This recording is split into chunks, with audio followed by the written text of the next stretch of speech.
Greetings, dear companion, on this shared journey. It brings us joy to have you join us this evening. You are about to immerse yourself in serene Buddhist insights conveyed through ageless Zen tales crafted to ease your anxiety and guide you toward a tranquil night's sleep. If you'd like, kindly share your current time and location as you listen. I'm here to present a thoughtfully curated selection of these meaningful stories. Each narrative serves as a profound insight, unveiling the inherent tranquility and ease within you. These are not just stories. They embody ancient wisdom from masters who grasped the intricacies of the mind and learned how to gently loosen the incessant grip of worry. As Buddha wisely expressed, we become what we think. Everything we are springs forth from our thoughts. Through our thoughts, we shape our reality. This evening, these narratives will demonstrate how the very worries that keep you awake can begin to dissolve, clearing the path toward comfort, clarity, and the rejuvenating sleep you seek. As you listen and let these tales envelop you, be aware of a subtle yet profound transformation. The tight knots of anxiety will gradually loosen. The persistent noise of your thoughts will softly fade.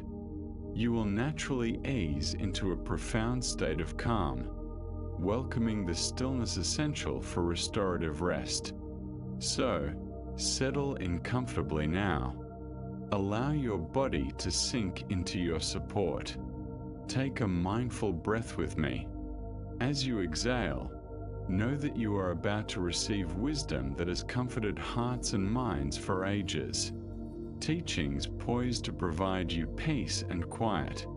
Let's begin this evening with a narrative centered on the essence of mental control and the wisdom found in non-resistance.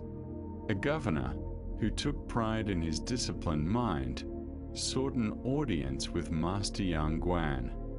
The governor had devoted years to perfecting what he believed to be an extraordinary meditation technique, one that involved forcefully suppressing unwanted thoughts and emotions during his practice. "Master," the governor proclaimed with evident pride, "I have achieved remarkable control over my mind. When unwanted thoughts arise during meditation, I simply suppress them until they vanish. Through this method, I maintain impeccable stillness and clarity."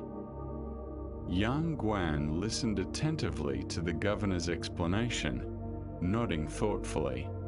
Then, without a word, he motioned toward a large gourd floating serenely in a basin of water nearby. The gourd bobbed gently, reflecting the afternoon sunlight.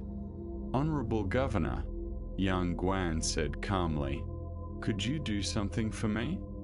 Please take that gourd and, using only your hands, push it down to the bottom of the basin and hold it completely still." Although puzzled by this unusual task, the governor approached the basin. He grasped the buoyant gourd firmly and pushed it underwater. Instantly, he felt the gourd's natural inclination to rise. It pushed upward against his hands with unexpected force, demanding a significant effort to keep it submerged. The governor focused intently, applying more pressure. Yet, the moment his grip loosened even slightly, the gourd shot back up to the surface, bursting through the water with a splash. He tried again, this time using both hands to force the gourd down. Still, it resisted him. When he briefly relaxed his hold, it surged upward even more forcefully than before. Time after time, he attempted this task. With each attempt, the gourd's resistance seemed to grow. The more force he exerted, the more violently it rebounded when his control faltered. Soon, the governor was panting heavily, exasperated by his inability to keep the simple gourd submerged. Finally, worn out and defeated, he stepped back from the basin. "Master," he confessed, "this is impossible. The gourd's nature is to float. No matter how fiercely I try to suppress it, it will always rise to the surface." Young Guan smiled with gentle empathy. "Your thoughts are just like this gourd, my friend. The more you try to push them down, the more forcefully they will emerge when your vigilance wanes. Struggling against your mind only breeds greater disturbance." He gestured toward the gourd, now peacefully bobbing on the surface again. "Instead of battling with your thoughts, simply observe them as they float upon the water of your awareness. In not resisting them, you will uncover a peace that requires no effort to uphold." Buddha's profound wisdom reminds us, what we resist persists, what we accept transforms. The essence of this teaching resides in understanding the crucial distinction between suppression and awareness. The governor's method exemplifies our common tendency to perceive unwanted thoughts and emotions as adversaries to conquer rather than natural occurrences to observe. Why do we instinctively attempt to control our mental experiences through force? Zen Buddhism points to our ingrained conditioning that associates strength with control and tranquility with the absence of disturbance. We believe that a peaceful mind is one where all unwanted content has been purged. This mindset cultivates an antagonistic relationship with our own consciousness, transforming meditation into a struggle instead of a practice of acceptance. Reflect on how this pattern appears in daily life. When anxiety surfaces, we often endeavor to push it away or distract ourselves from its presence. When anger arises, we either completely stifle it or harshly judge ourselves for experiencing it. When sadness strikes, we hastily seek to remedy it or make it vanish. Much like the governor with his gourd, we deplete ourselves in a futile attempt to force our emotional experiences into submission. The deeper lesson reveals that thoughts and emotions are akin to weather patterns in the sky of consciousness. They arise naturally, pass through our awareness, and fade away on their own if left undisturbed. The challenge lies not in their existence, but rather in our resistance to them. Zen teacher Suzuki Roshi articulated, "Each of you is perfect as you are." The floating gourd of awareness. You are perfect as you are, yet there is room for growth. This paradox highlights the intricate balance between self-acceptance and the desire for improvement. To find tranquility, we don't need to deny our humanity. Instead, we should engage with it wisely. The gourd gliding on water symbolizes the state of mind that arises when we stop forcing situations. Thoughts come and go like ripples on the ocean. The water itself remains undisturbed by the objects that float upon it. In the same way, our fundamental awareness stays composed no matter what thoughts emerge within it. This doesn't imply we should become passive or indifferent to our mental experiences. Rather, it encourages us to cultivate what Zen refers to as effortless effort, a state of vigilant and relaxed attention that neither clings to pleasurable experiences nor rejects challenging ones. Much like learning how to float, it involves releasing the struggle and trusting our inherent buoyancy. This evening, as you observe the activity of your thoughts, can you resist the impulse to control what arises? You might notice ideas drifting like gourds on the surface of your consciousness. allowing them to float without suppressing or chasing after them.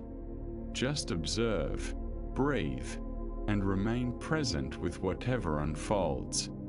As the Buddha imparted, letting go leads to liberation, and true freedom is the foundation of happiness. When we release our grip on the gourd of mental control, we uncover the serenity that has always existed beneath our turmoil. Now, let's share a story illustrating the distinction between spiritual states and spiritual authenticity.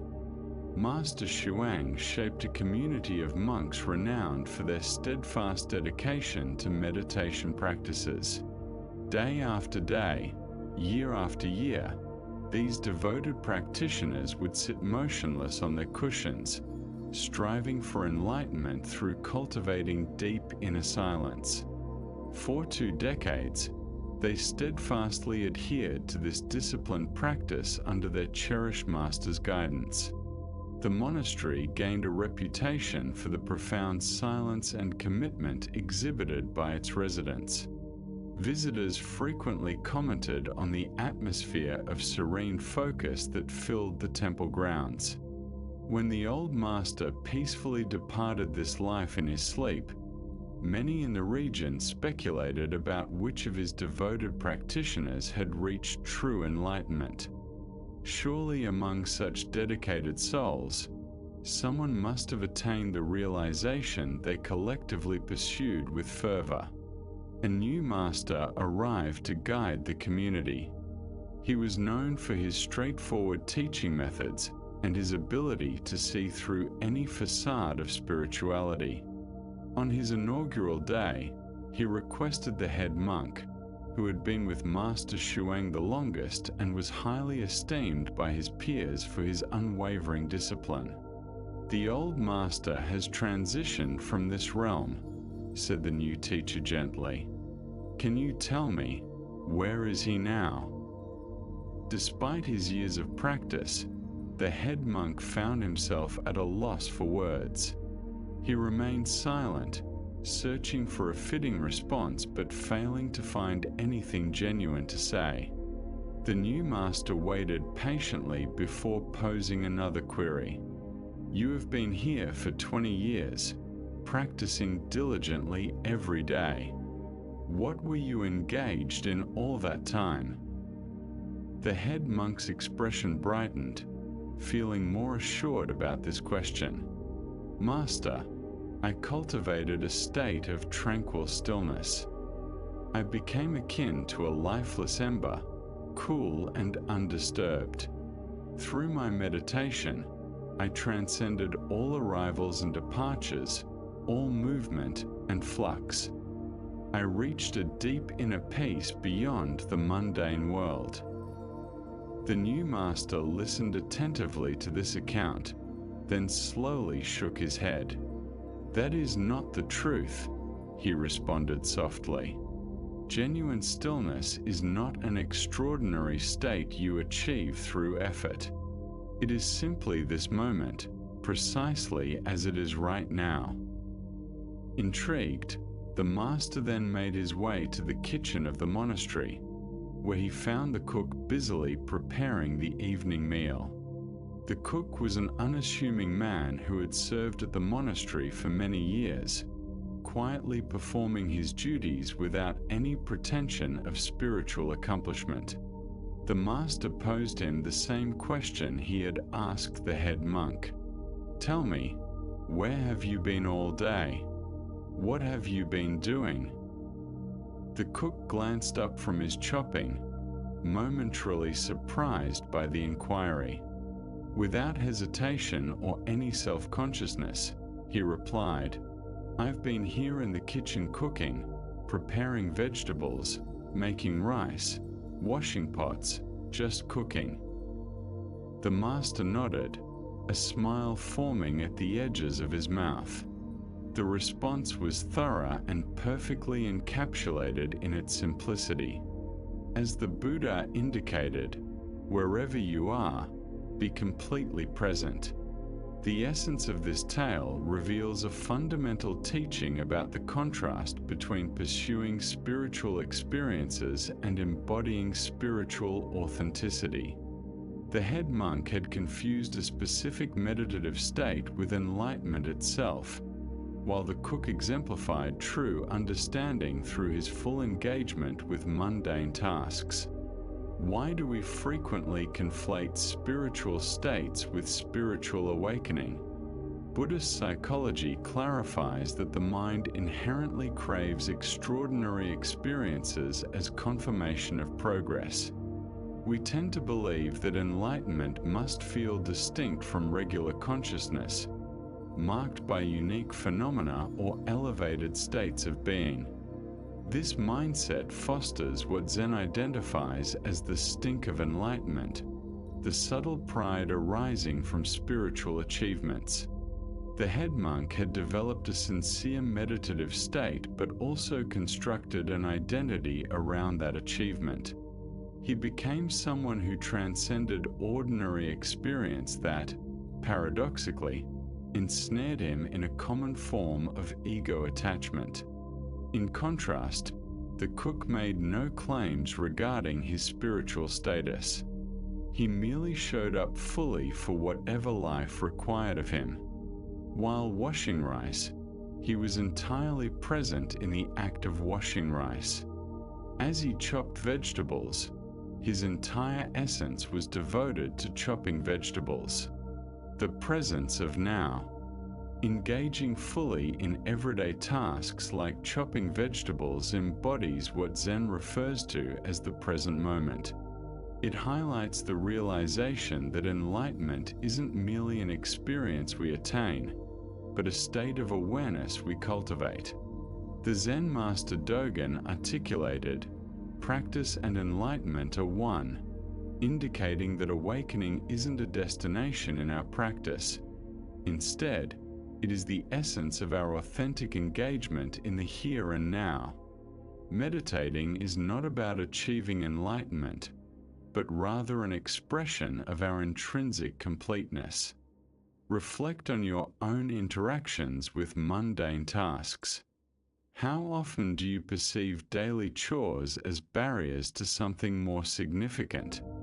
How frequently do you find yourself awaiting extraordinary moments to be fully engaged, treating daily obligations as mundane distractions rather than pathways to awakening? The Buddha stated, "Every moment contains the whole of life," suggesting that washing dishes can be as sacred as meditating, and that cooking can be as meaningful as delving into ancient philosophies. The critical aspect is not our actions, but how wholly we engage in them. As you approach your final tasks before resting tonight, brushing your teeth, arranging your pillow, or simply inhaling deeply, can you immerse yourself in these straightforward actions with the same dedicated presence a chef exhibits while working? In this openness to fully inhabit what is occurring, we discover that the fabric of our ordinary lives is, in truth, the very ground of awakening. The Buddha expressed, "Peace comes from within. Do not seek it without."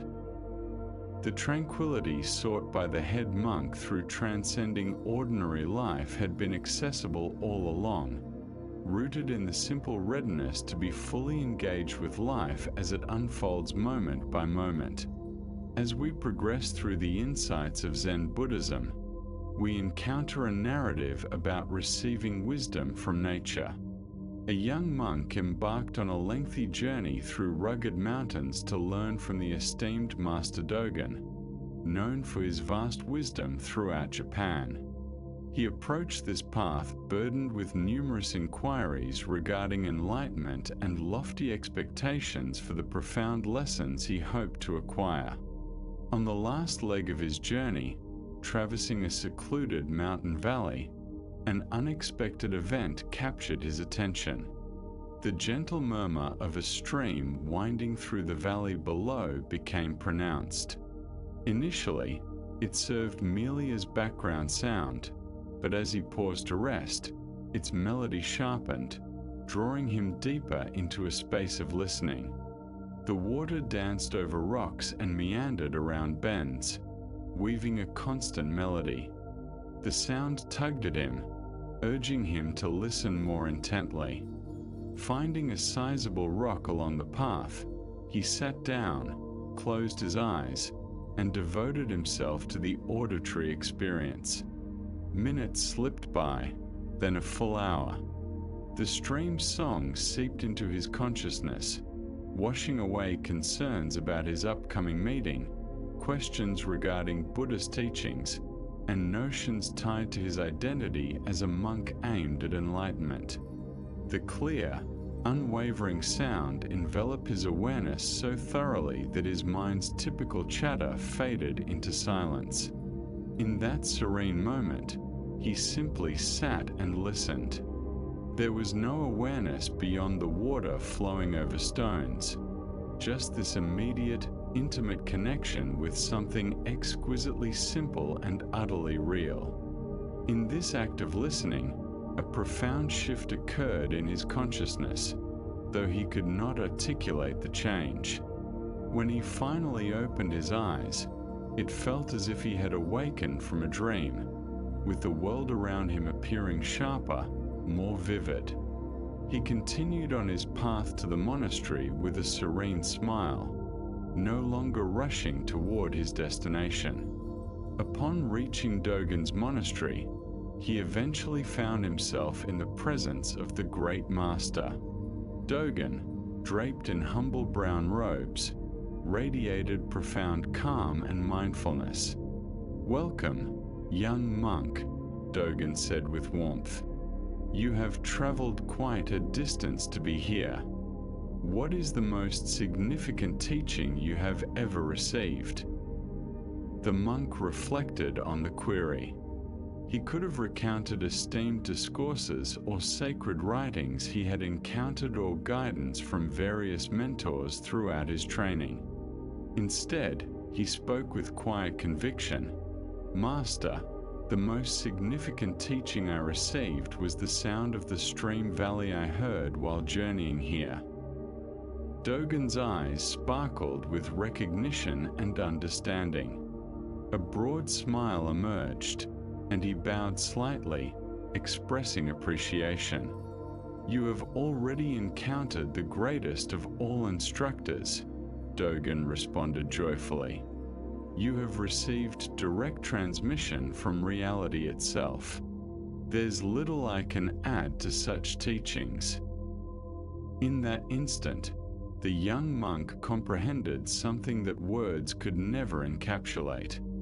Enlightenment isn't a gift from one individual to another, nor is it found in texts or realized through techniques. It represents a direct, immediate connection with reality that has always been here, as present and lucid as water cascading over mountain stones. Buddha's wisdom beckons us to look within. You are the Buddha. This timeless wisdom reveals the profound truth that our most significant teacher is not distinct from us or the natural world we inhabit. The stream in this tale symbolizes the ongoing teachings present in each moment of our experience if we learn how to truly listen. Why do we frequently dismiss the guidance available around us? Zen Buddhism critiques our conditioning, which fosters a belief that wisdom resides with authority figures, books, and exceptional individuals in unique locales. We develop what can be termed a dependency on teachers, wrongly assuming that enlightenment is something others possess, which they must pass on to us via intricate instructions or obscure knowledge. This viewpoint can obstruct our ability to recognize the immediate teachings available in every moment. The way we habitually overlook the lessons that consistently flow around us might be a reflection of this limitation. The flow of existence. Light streams through the window, casting shadows in the room. Our own breathing creates a rhythm, grounding us in the present. The sensation of our feet on the floor connects us to reality. Yet, we often overlook these simple experiences, chasing after something more elaborate or sensational. Zen Master John Daido Luri reminded us that the entire universe acts as a form of medicine. Every facet of our lives, from the extraordinary to the commonplace, offers chances for awakening if we pay it the right kind of attention. The flowing water of a stream imparted wisdom to a monk in a way that no human instructor could replicate, the immediate and intimate reality of the present moment. This deeper insight reveals that enlightenment isn't something we attain. Rather, it is something we recognize. It isn't acquired from external sources but is uncovered through our direct experiences. The monk's engagement with the stream wasn't merely passive. It was a profound receptivity, allowing the sound to teach him about presence, flow, and the essence of awareness itself. Take a moment to consider the sounds around you now. You might hear the gentle rush of the wind, the distant buzz of traffic, or simply the tranquil silence of the night. Much like that mountain stream, these sounds continuously provide lessons about impermanence, interconnection, and the immediacy of existence itself. Yet, we frequently brush them off as mere background noise, overshadowed by our more significant mental activities. The Buddha once said, "Three things cannot long remain hidden: the sun, the moon, and the truth." The truth discovered by the monk at the stream was not cloaked in intricate philosophies, but was immediately clear in direct experience. All it required was a readiness to truly listen with his entire being, rather than sifting everything through the lens of conceptual thought. As you wind down for the evening, are you open to learning from the immediate sounds and sensations surrounding you? Perhaps, like the monk by the stream, you'll find that the most profound teachings lie not in searching for something spectacular, but in embracing what is ever present. As the Buddha noted, "Wherever you go, there you are." The insight we seek isn't waiting somewhere far off in ancient texts or distant monasteries. It flows perpetually through the stream of awareness in the here and now. Now, let us delve into a Zen tale regarding the nature of the mind and the futility of attempting to grasp the ungraspable. A devoted student approached Master Fan, burdened with a question that had troubled him for months. He had immersed himself in Buddhist philosophy, regularly attending teachings and practicing meditation with earnest dedication. Yet, despite his diligent efforts, a fundamental teaching continued to elude his comprehension. "Master," the student said, bowing respectfully, "I have been studying the Dharma for quite some time. Yet, I am still perplexed by the idea that the mind itself is Buddha. I've read about it in texts, heard it articulated in lectures, and even pondered it during meditation. Still, I cannot decipher its meaning. How can I come to understand this truth?"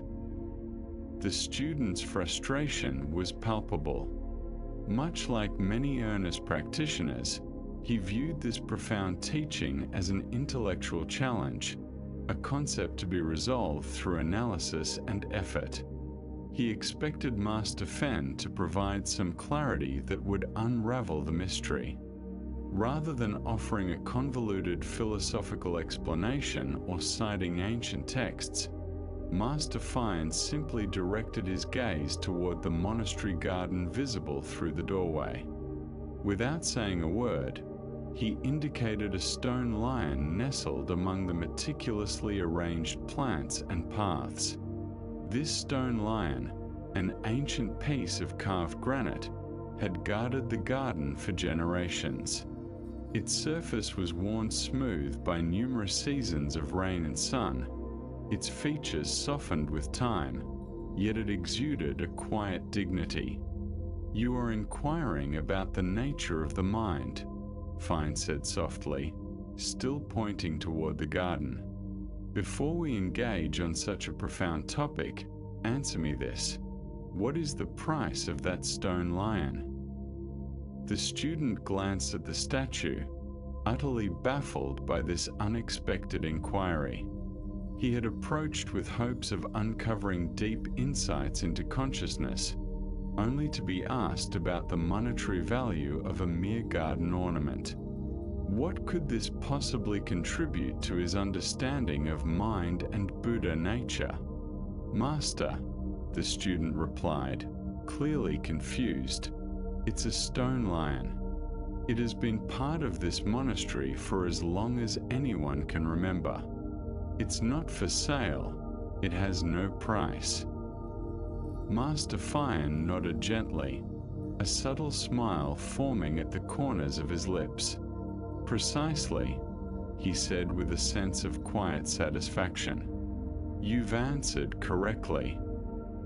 The student anticipated further elaboration, but none followed. His confusion deepened as he pressed his teacher. "But Master, I don't grasp it. What link does the stone lion hold to my inquiry about the mind being Buddha?" Fine looked directly into the student's eyes, radiating warmth and kindness. "You inquire about the nature of the mind, yet you approach it as if it were a commodity to be acquired through your effort and comprehension. If you attempt to attribute value to mind, to seize it, to define it, to possess it through intellectual understanding, then you completely miss its essence." He gestured once more toward the stone lion. "That statue is invaluable because it isn't an object that can be bought or sold. It exists as it is, asking nothing from us except perhaps our reverence. Likewise, your Buddha nature is invaluable because it cannot be gained through study or practice. It isn't something you can possess or forfeit." The master paused, allowing his words to resonate in the air. "Stop trying to evaluate your mind. Cease your efforts to capture enlightenment as if it were a transaction in a marketplace. When you let go of seeking something that was never up for sale, comprehension will naturally arise." The Buddha taught, "You are what you seek." Here, we uncover a fundamental truth about the spiritual path. The very essence we yearn for is right here within us. The unattainable truth of consciousness. The one who searches is the one being sought. The confusion faced by students arises from the misconception that Buddha nature exists as something external and separate from themselves, a distinct entity to be comprehended and obtained through effort. Why do we inherently approach our consciousness as if it were unfamiliar terrain to be subdued? The insights of Buddhist psychology uncover our ingrained tendency to perceive everything, including spiritual awakening, through the lens of acquisition and possession. We infuse a commercial mindset into the sacred, believing that enlightenment can be earned, traded for practice, or gathered through knowledge. This leads to what Zen famously describes as picking up a stone and throwing it at the moon. We employ the very instrument we seek to understand, our mind, to grasp something that cannot be objectified. It's akin to trying to see one's own eyes or bite one's own teeth. This effort itself creates the illusion of a divide between the seeker and what is sought. The stone lion symbolizes what the Chinese term serene, or natural spontaneous being.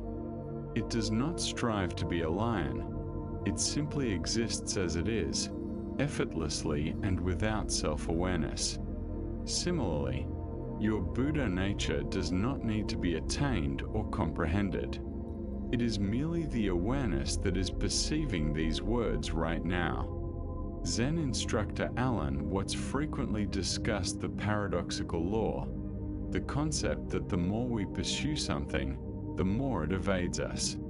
Happiness cannot be directly sought. It arises organically when we cease our frantic pursuit. Peace cannot be compelled. It surfaces when we stop generating conflict. Comprehension of the mind cannot be seized. It unveils itself when we abandon our attempts to intellectualize it. This is not to suggest that we should neglect practice or study, but rather to recognize their authentic purpose. We meditate not to achieve enlightenment. We meditate to express the enlightenment that is our fundamental state. We study the Dharma not to gain wisdom, but to dispel the misunderstandings that obscure our inherent clarity. Reflect on how this dynamic manifests in your own spiritual journey. How often do you assess your meditation based on what benefits you gain from it? How frequently do you gauge your progress against some imagined benchmark of achievement? This very evaluative mentality creates distance from the intimate reality of the present moment. The Buddha proclaimed, "Peace comes from within. Do not seek it without." The within he refers to is not a specific location within your body or mind, but the immediate intimacy of present awareness that requires no searching since it is eternally present. As you settle into the simple act of breathing tonight, can you cease trying to assign a value to the invaluable? Can you simply exist with awareness itself without the need to grasp, comprehend, or assess it? Like the stone lion in the garden, your essential nature demands nothing of you aside from recognition and appreciation. Buddha expressed this when he stated, "You yourself as much as anybody in the entire universe deserve your love and affection." This encompasses loving the awareness that you are, not for its potential accomplishments or understanding, but simply because it embodies the most intimate, immediate, and continuous miracle of your existence. Our next tale offers profound teachings on equanimity and non-attachment through the story of Master Hakuin. Hakuin was venerated across his area as a pure and virtuous teacher, whose unassuming life and gentle wisdom touched numerous hearts. He resided quietly in his modest temple, guiding a community of students through meditation and offering direction to anyone seeking his advice. Nearby lived a lovely young woman whose parents owned a thriving food store in the village. She was noted for her elegance and intelligence, capturing the attention of many young men hoping to court her. The family enjoyed a solid reputation and held lofty aspirations for their daughter's future. One fateful day, without any prior warning or explanation, the girl's parents discovered she was pregnant. This revelation sent shockwaves through their home and the entire community. In that era and region, such news brought immense shame upon a family, potentially jeopardizing their reputation and livelihood. Her parents were incensed and demanded to know who was responsible for their daughter's situation. Initially, the young woman kept silent about the father's identity, even amidst their mounting pleas and furious accusations. The pressure from her family grew intolerable as days passed with no clarifications. Finally, overwhelmed by the harassment, the terrified girl revealed a name that left everyone speechless. She claimed that Master Hakuin himself, the esteemed Zen teacher revered throughout the community, was the father of a child. The parents were consumed with outrage. How could this esteemed spiritual guide have betrayed their daughter and brought such dishonor upon their family? In a fit of anger, they hurried to Hakuin's temple, their hearts burning with feelings of betrayal and righteous indignation. "Master Hakuin," they shouted, their voices echoing across the temple grounds, "our daughter claims you are the father of her child. How could you do this to us? You've tarnished our family's honor." Hakuin remained calm in the face of their accusations, his expression revealing neither shock nor defensiveness. Once they had expressed their fury, he replied with just 3 composed words, "Is that so?" The parents were taken aback by his reaction. They anticipated denials, explanations, or at least some sign of emotional response. Instead, the master accepted their claim with an apparent equanimity, providing neither affirmation nor denial. Word of this scandal spread swiftly through the village and beyond. Hakuin's long-established reputation for selfless service and teaching unraveled overnight. Students abandoned his temple, supporters rescinded their help, and former followers turned away in disgust and disappointment. The once respected master became the subject of derision and gossip. When the arrival of the infant. When the child was born, the parents presented the baby directly to Hakuin, thrusting the infant into his arms with a cold sense of satisfaction. "Here lies your duty," they declared icily. "You must now care for what you have brought forth." Hakuin received the child with the same tranquil demeanor he had maintained throughout the ordeal. "Is that so?"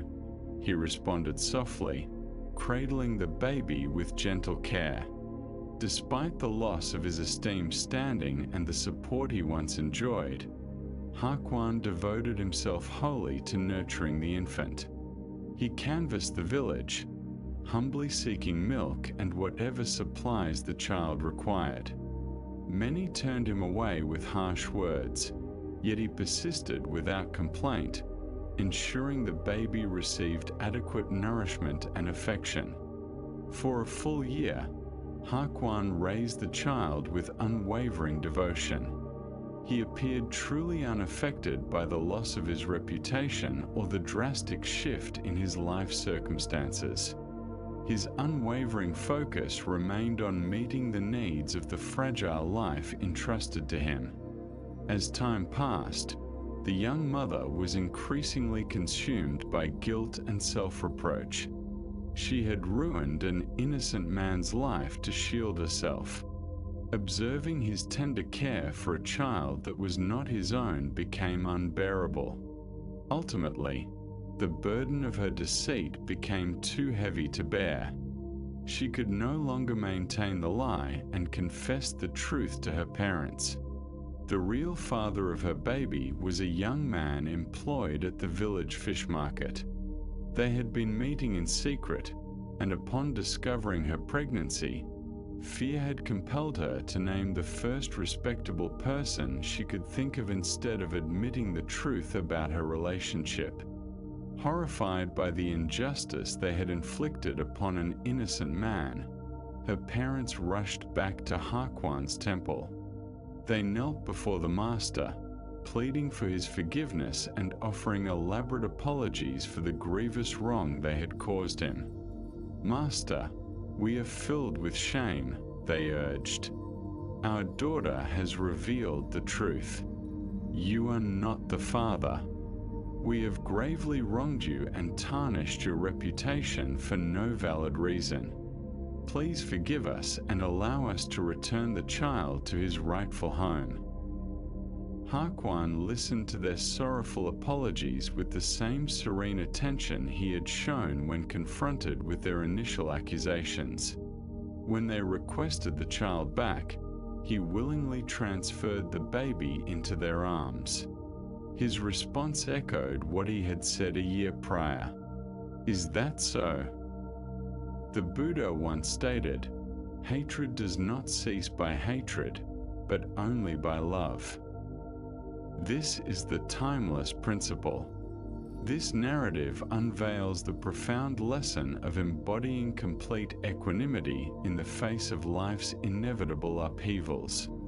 Hakuan's consistent reaction illustrates a mind that transcended attachment to reputation, circumstances, and notions of justice and injustice.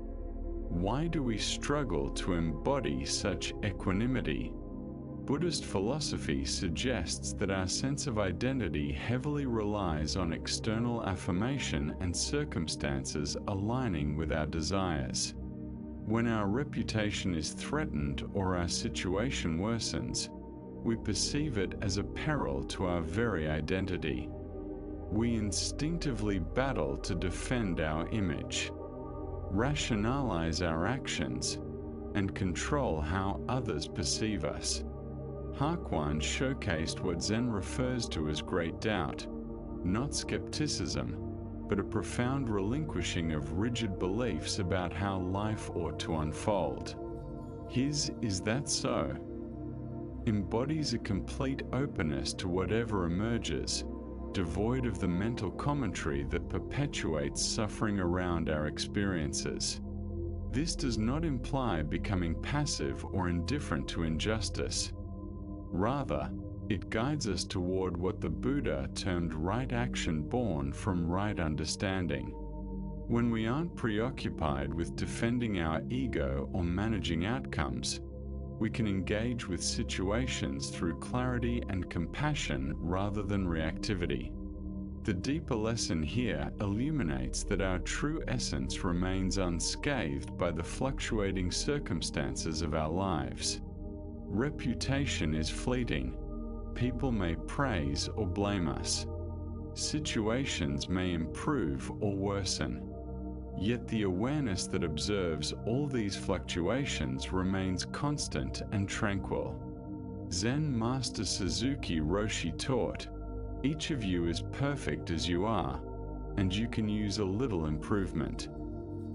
Hakuan perfectly embodied this paradox, taking full responsibility for the child while remaining internally free from the turmoil surrounding the situation. Reflect on your typical responses to false accusations, unjust treatment, or sudden changes in your life circumstances.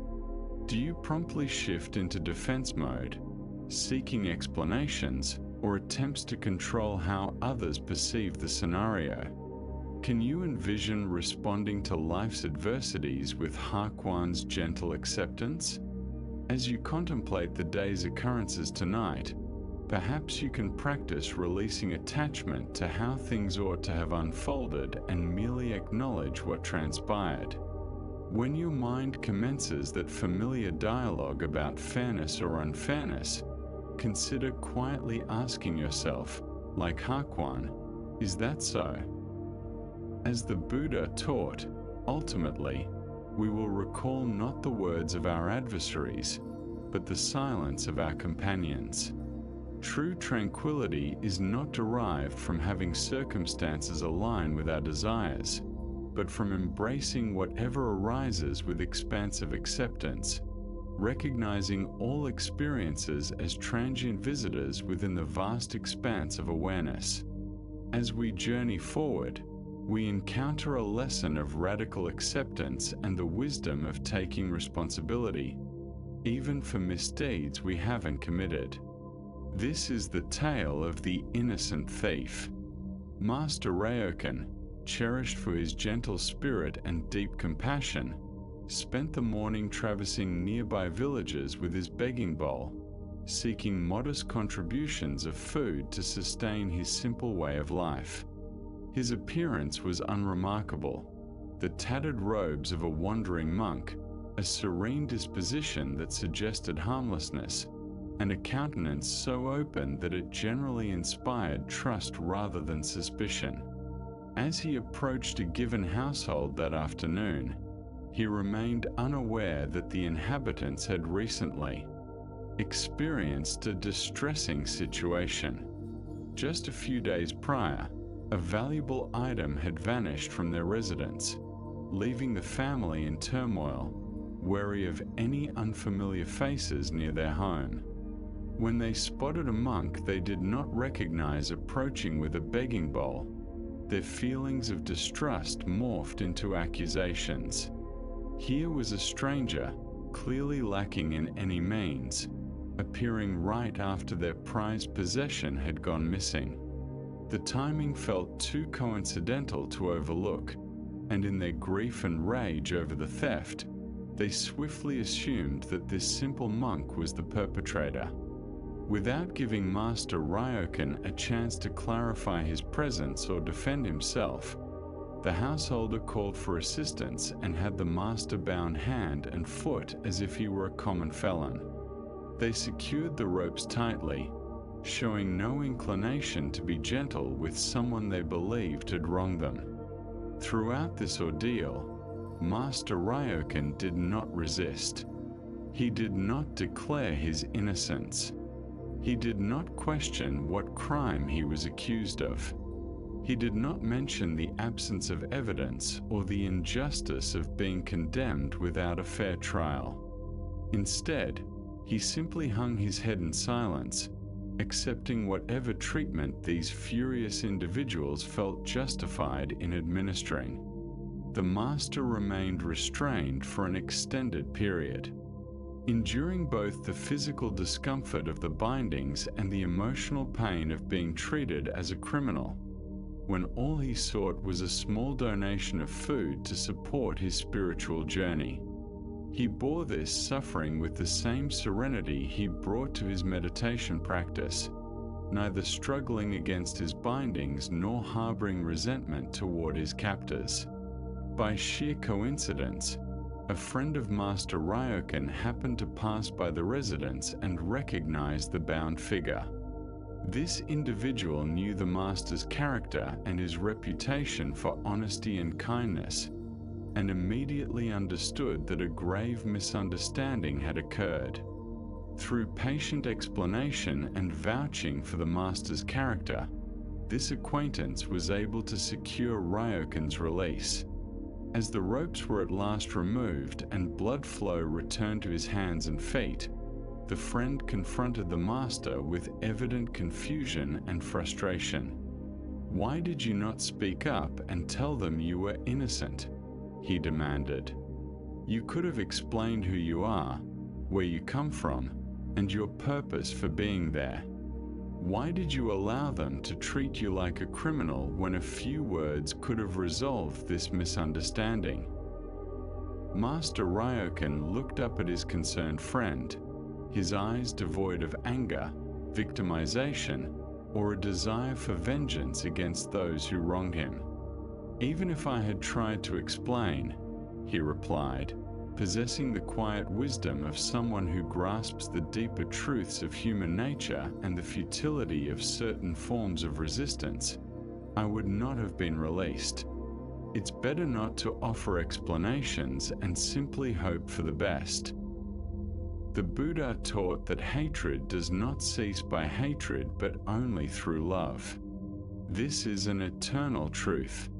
The essence of this tale reveals a lesson on the radical acceptance that can transform conflict into peace and the profound wisdom of taking responsibility even for situations we did not create. This ancient insight unveils a revolutionary perspective on injustice and wrongful accusations that challenges our fundamental instincts regarding self-defense and justified indignation. Most individuals, when unjustly accused, feel the need to argue their innocence, present evidence, demand fair treatment, and ensure that the truth is acknowledged and accepted. Master Ryokan's response reflects a comprehension that transcends traditional views on justice and self-preservation. He understood that when individuals are ensnared by suspicion and anger, rational explanations often have little efficacy in changing their perceptions.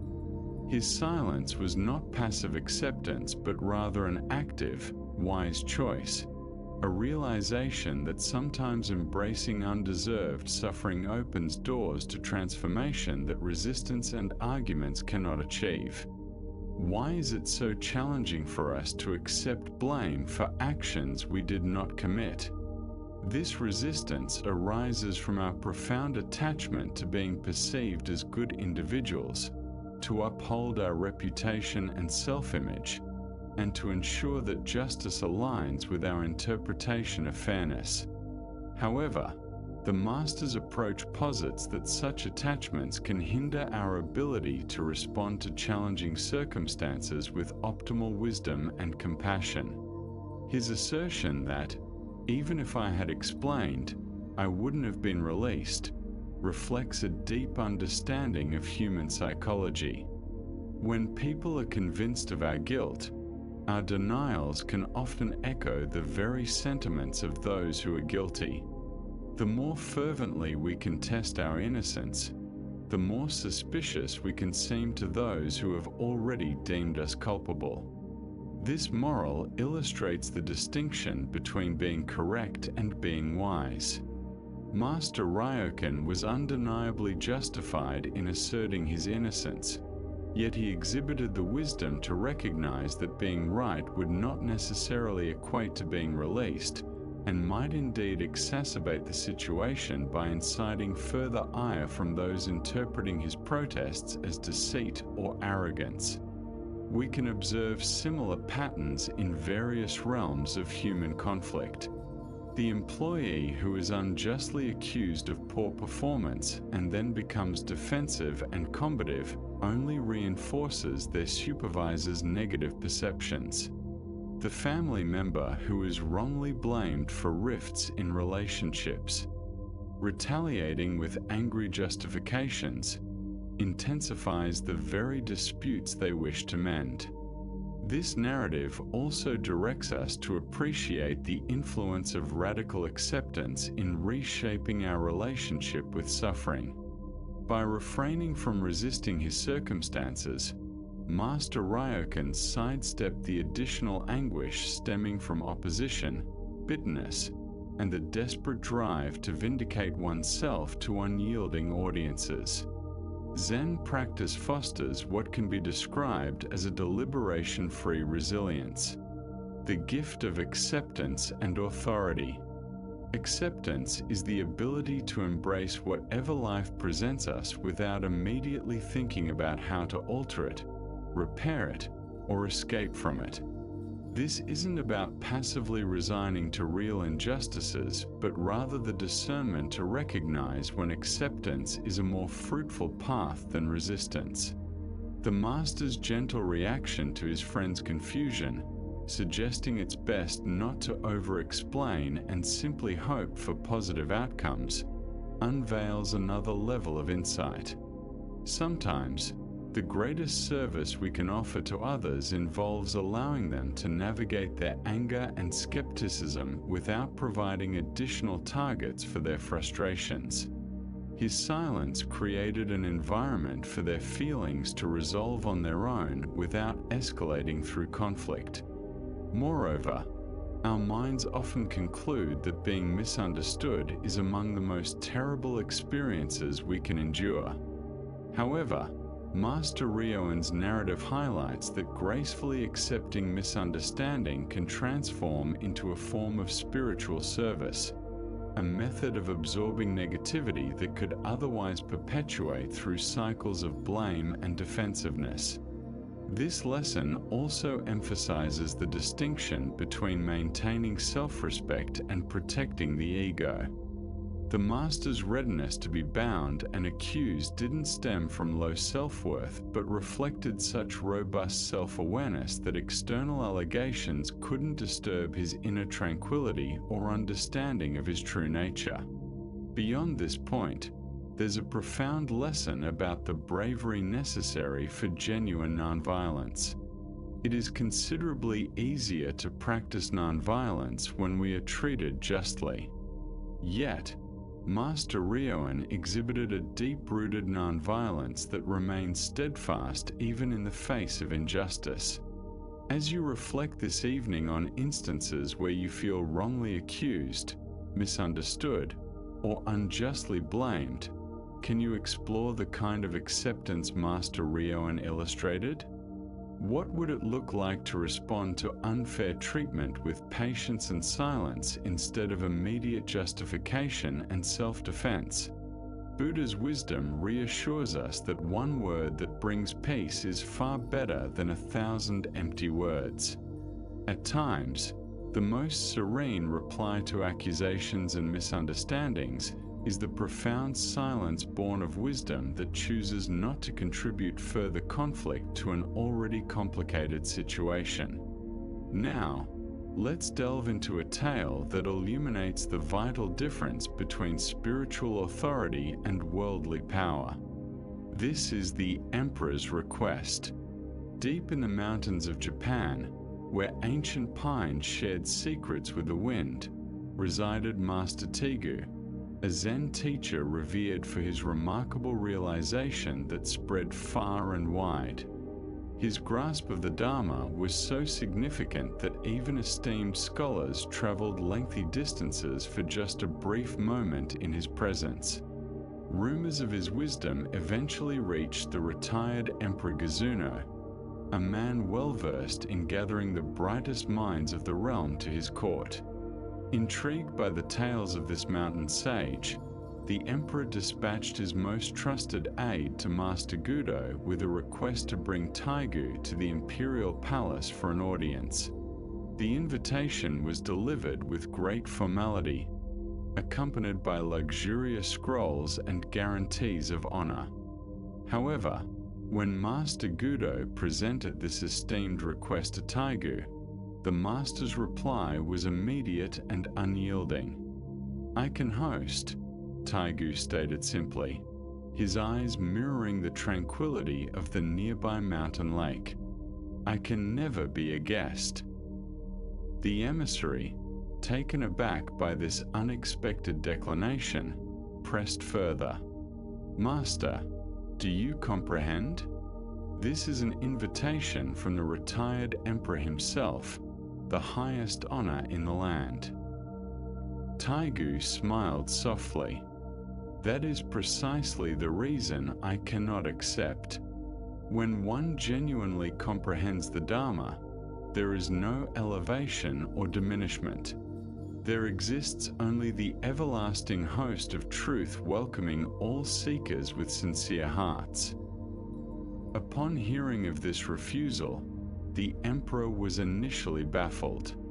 However, he soon found himself impressed by the master's integrity and chose not to extend the invitation a second time, recognizing the depth of Taigu's response. Years later, Master Taigu was heard remarking to his students, "Had I accepted the imperial summons, our school would likely have been tarnished. True teaching cannot be commanded or displayed on request." The Buddha once proclaimed, "Better than 1,000 hollow words is one word that brings peace." From this tale emerges a lesson regarding the untaintable essence of true spiritual authority and the perils of seeking validation from worldly power. Why do we so frequently compromise our core values when offered recognition or status? Zen Buddhism teaches that this tendency arises from what is known as gaining mind, the ego's insatiable desire for external approval and advancement.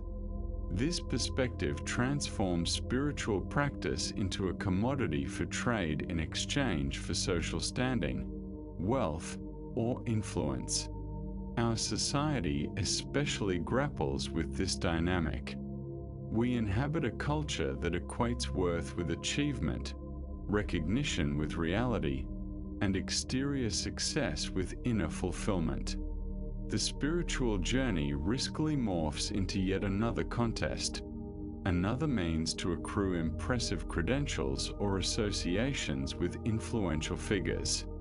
Reflect on how often we alter our authentic voice to seek approval from those we view as having authority over our lives.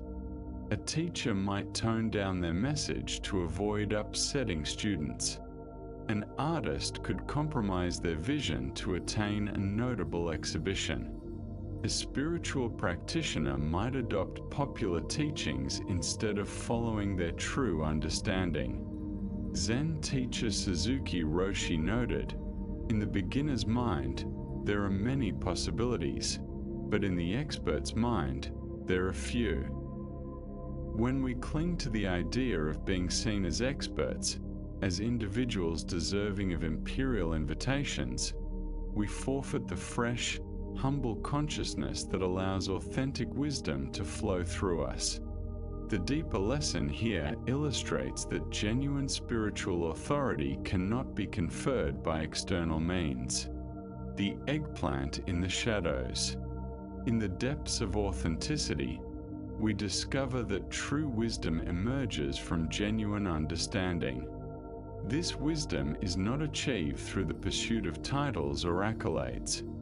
Rather, it manifests through sincere acts of service to truth. When we embrace this realization, we resonate with the essence of Master Tegu, who embodies the spirit of hospitality by generously sharing knowledge with those genuinely seeking it, unaffected by the allure of worldly status. Tegu's dismissal of such prestige wasn't a display of arrogance, but rather a profound sense of humility.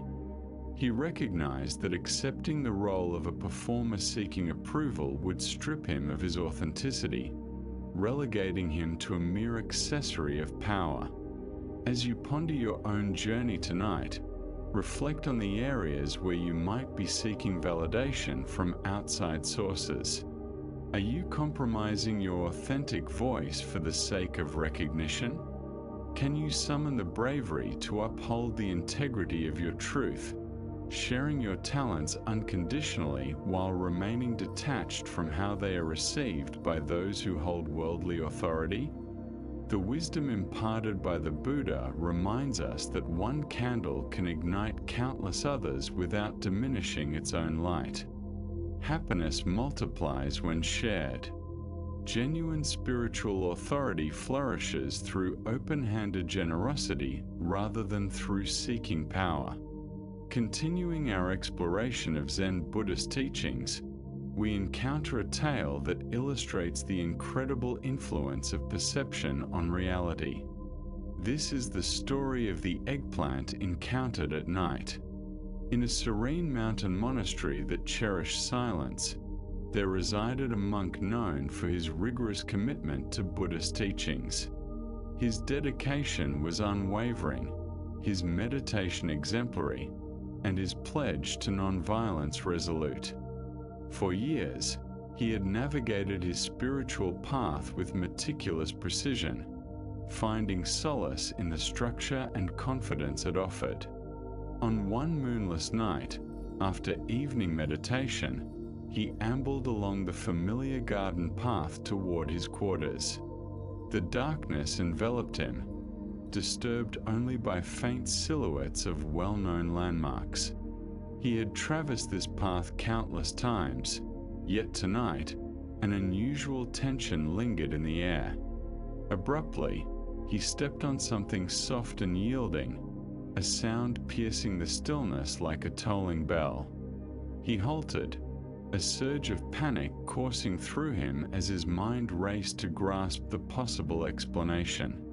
He had landed on a frog pregnant with eggs. The realization struck him like a physical blow.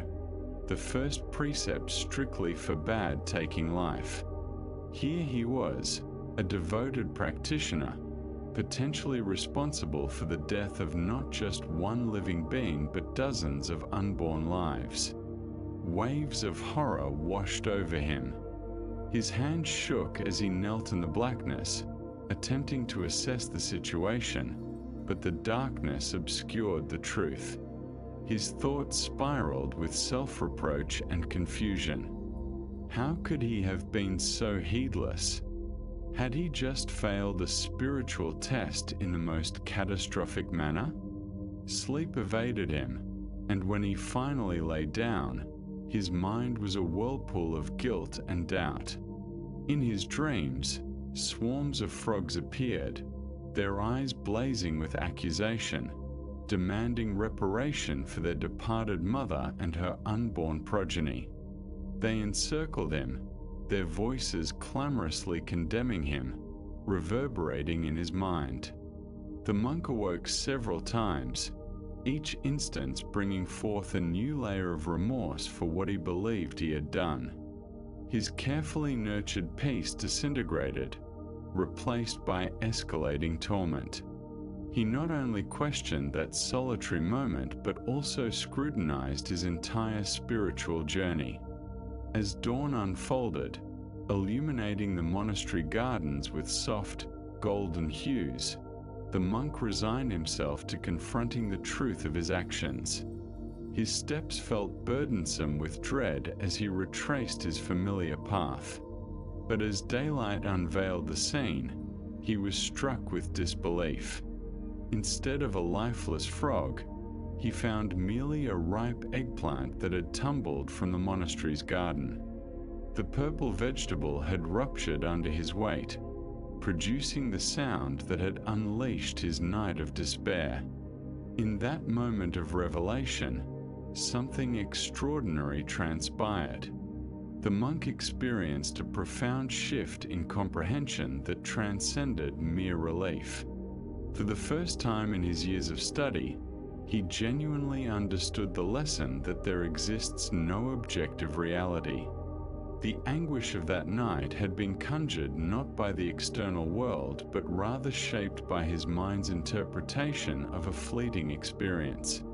Standing amidst the garden, gazing at the innocuous eggplant, the monk finally comprehended the essence of Zen practice. It was not merely about stringently adhering to rules or evading mistakes. It hinged on perceiving clearly, free from the distorting effects of assumption and mental fabrication. The Buddha articulated, "We are shaped by our thoughts. All that we are emerges from our thoughts. With our thoughts, we construct the world."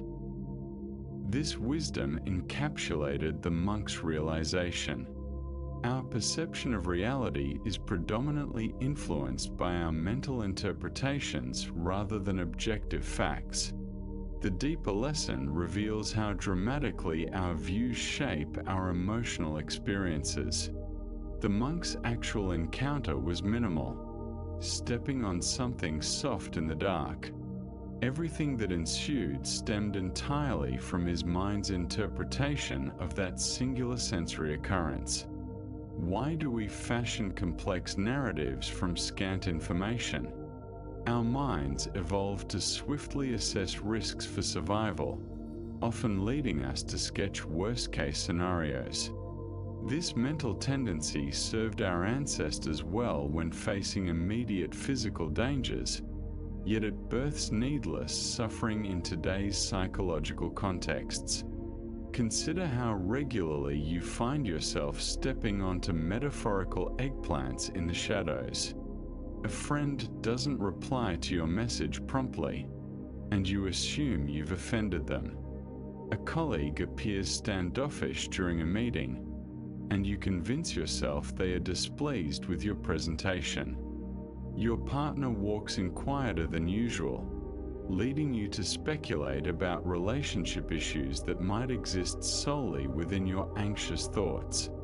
Each scenario unfolds in a similar fashion, ambiguous sensory input followed by mental interpretation, leading to an emotional response grounded in perception rather than the actual event. We suffer not from reality itself, but from the convoluted stories we concoct amidst our interpretations. From perception to reality, the mosquito net transformation. What often matters is not what occurs, but rather our perceptions of those occurrences.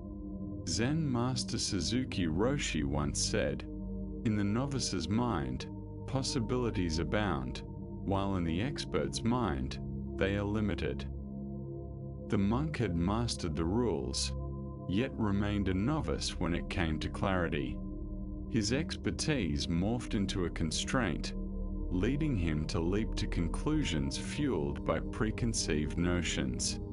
This tale nudges us to reflect on our propensity for hasty interpretations.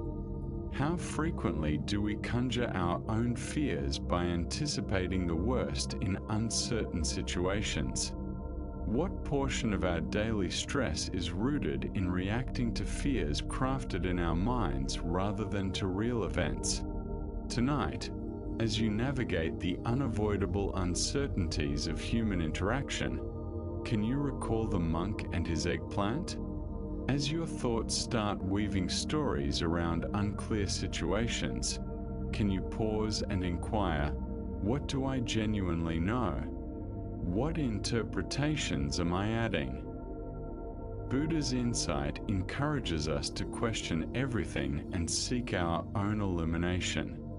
The monk's enlightenment arose not from flawlessly adhering to external regulations, but from uncovering the clarity inherently present within himself.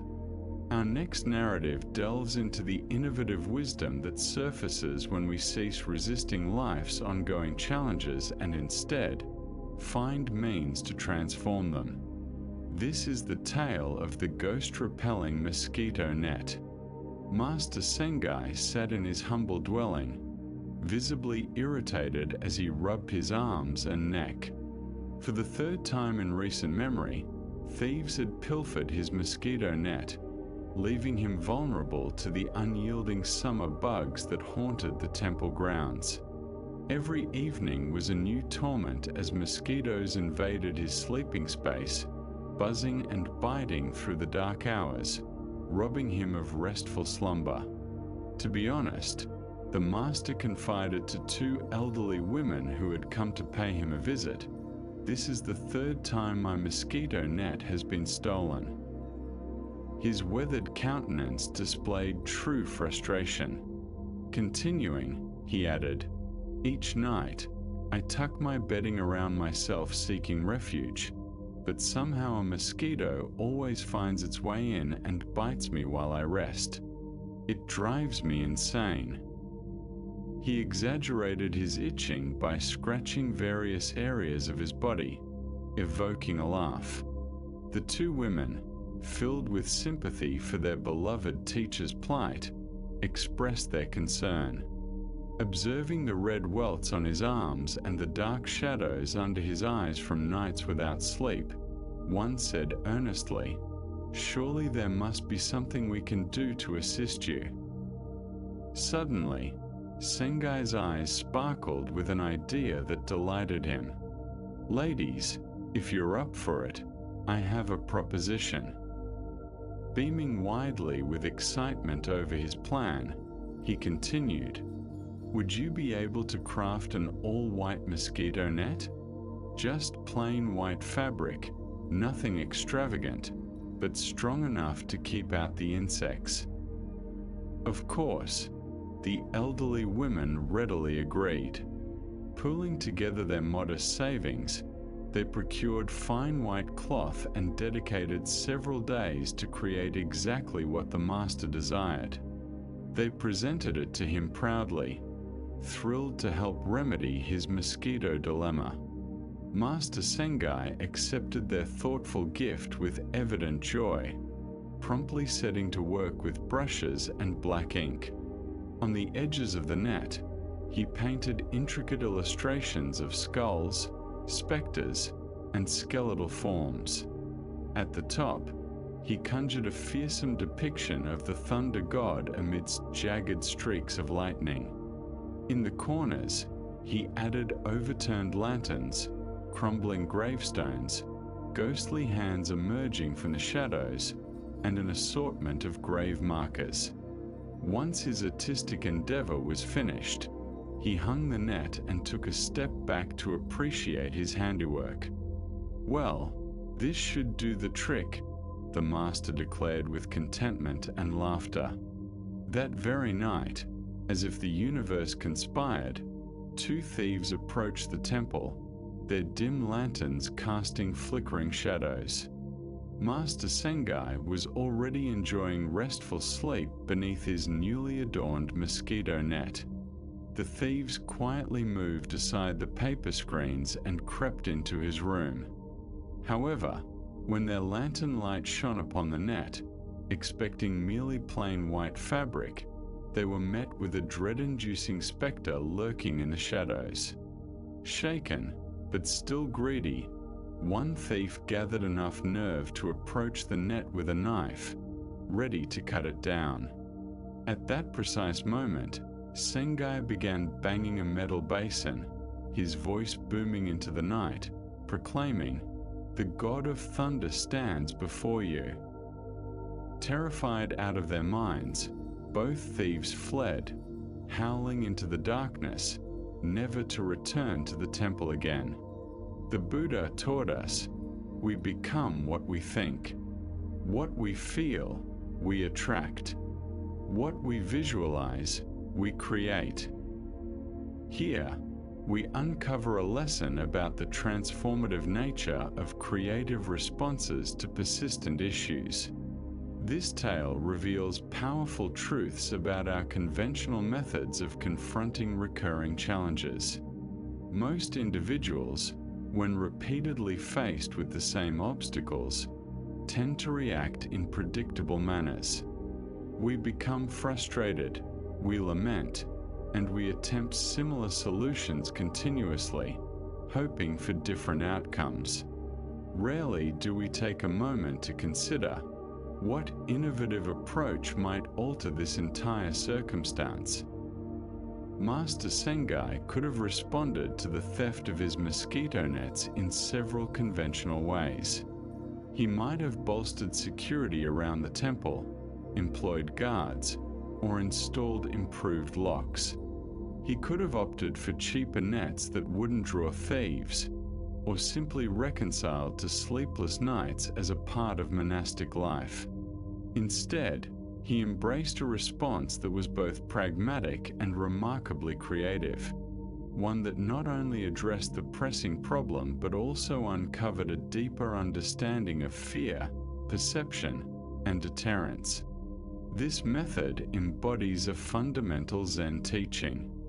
When we cease to battle against the nature of a dilemma and instead engage creatively with its essence, completely new solutions can emerge. Greed to seize what seemed precious. By making the net look more alarming than attractive, Sengai diverted their intent rather than solely trying to counter it with brute force or protective measures. We can notice similar innovative problem-solving techniques across various aspects of life. A parent managing a perpetually messy child might turn the cleaning process into a fun activity instead of a confrontational chore. A business handling customer dissatisfaction might overhaul their service model altogether rather than merely justifying their traditional strategies. An individual battling anxiety might find ways to channel their anxious energy positively instead of perpetually resisting it.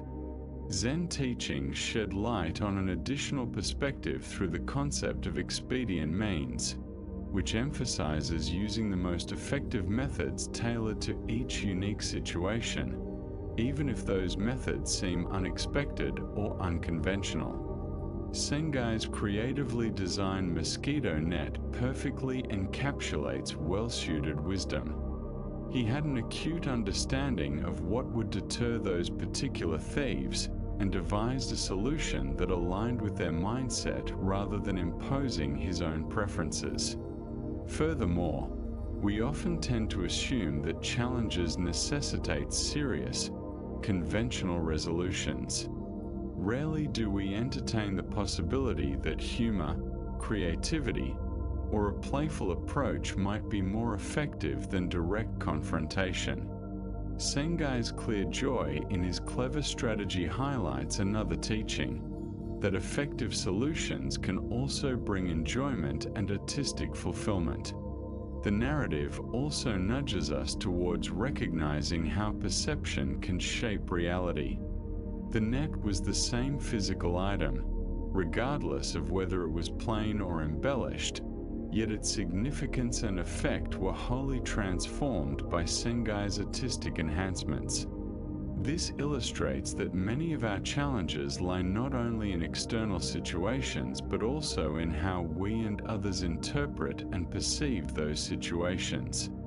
As you reflect on ongoing challenges in your life tonight, can you pinpoint instances where you've repeatedly applied the same strategies without achieving your desired outcome? What might it look like to take a step back and envision entirely inventive solutions that align with the natural dynamics involved, rather than opposing them? The Buddha said, "In the sky, there is no differentiation between east and west. People create divisions from their own minds and subsequently accept them as reality." By confronting our challenges with creative adaptability rather than rigid beliefs, we often uncover that the most effective solutions have been looking us in the face, waiting for us to break free from conventional thought. Now, let's delve into a Zen tale that touches upon judgment and concealed understanding. This is the story of the feast that disclosed more than anticipated. Zen Master Dario received an invitation for dinner at the estate of a wealthy landowner renowned throughout the region for his hospitality and grand festivities. The invitation stated that several other Buddhist monks would also be attending, creating a space for both social engagement and spiritual dialogue. Dario graciously accepted, eager for the camaraderie and discussions. On the designated evening, Dario arrived at the luxurious estate to find an opulent feast awaiting the guests. Multiple monks from different temples had congregated in the expansive dining hall, their saffron and brown robes forming a tranquil sea of mindfulness. The ambience was warm and respectful as the attendees settled on cushions around low tables overflowing with a variety of dishes. Someone from a household, perhaps a playful servant or a family member with a mischievous streak, decided to challenge the monks' commitment to their vows. Unbeknownst to the diners, fish had been prepared and cleverly concealed within several servings, mingled with vegetables, and seasoned to disguise its true essence. Buddhist monks generally abstain from consuming any form of meat, adhering to their vow of non-harm towards all sentient beings. As the meal progressed, one by one, the monks began to perceive the forbidden ingredient. Some recognized the texture, while others detected the subtle flavor that no amount of seasoning could entirely camouflage. Each monk who became aware of this quietly set aside their chopsticks and politely refrained from eating those particular items, maintaining their vows despite any hunger or awkwardness that might arise. All except Zen Master Dario. He continued eating with evident enjoyment and serene composure, seeming oblivious to anything unusual about the food. His fellow monks watched with growing concern and confusion. How could such an esteemed teacher be unknowingly breaching his vows? Should someone enlighten him about what he was consuming? Finally, a monk sitting next to Dario could no longer remain silent. Discreetly tugging at the master's sleeve, he urgently whispered, "Master Dario, that dish contains fish." Dario paused, set down his chopsticks, and locked eyes with the concerned monk. His reply was gentle yet penetrating. "And how, my friend, do you know the flavor of fish?" The monk's face flushed as the implication of Dario's inquiry sank in. To recognize the taste of fish so easily, the monk must have a personal history with it. The The very understanding that enabled him to identify the forbidden food inadvertently revealed his previous consumption of it.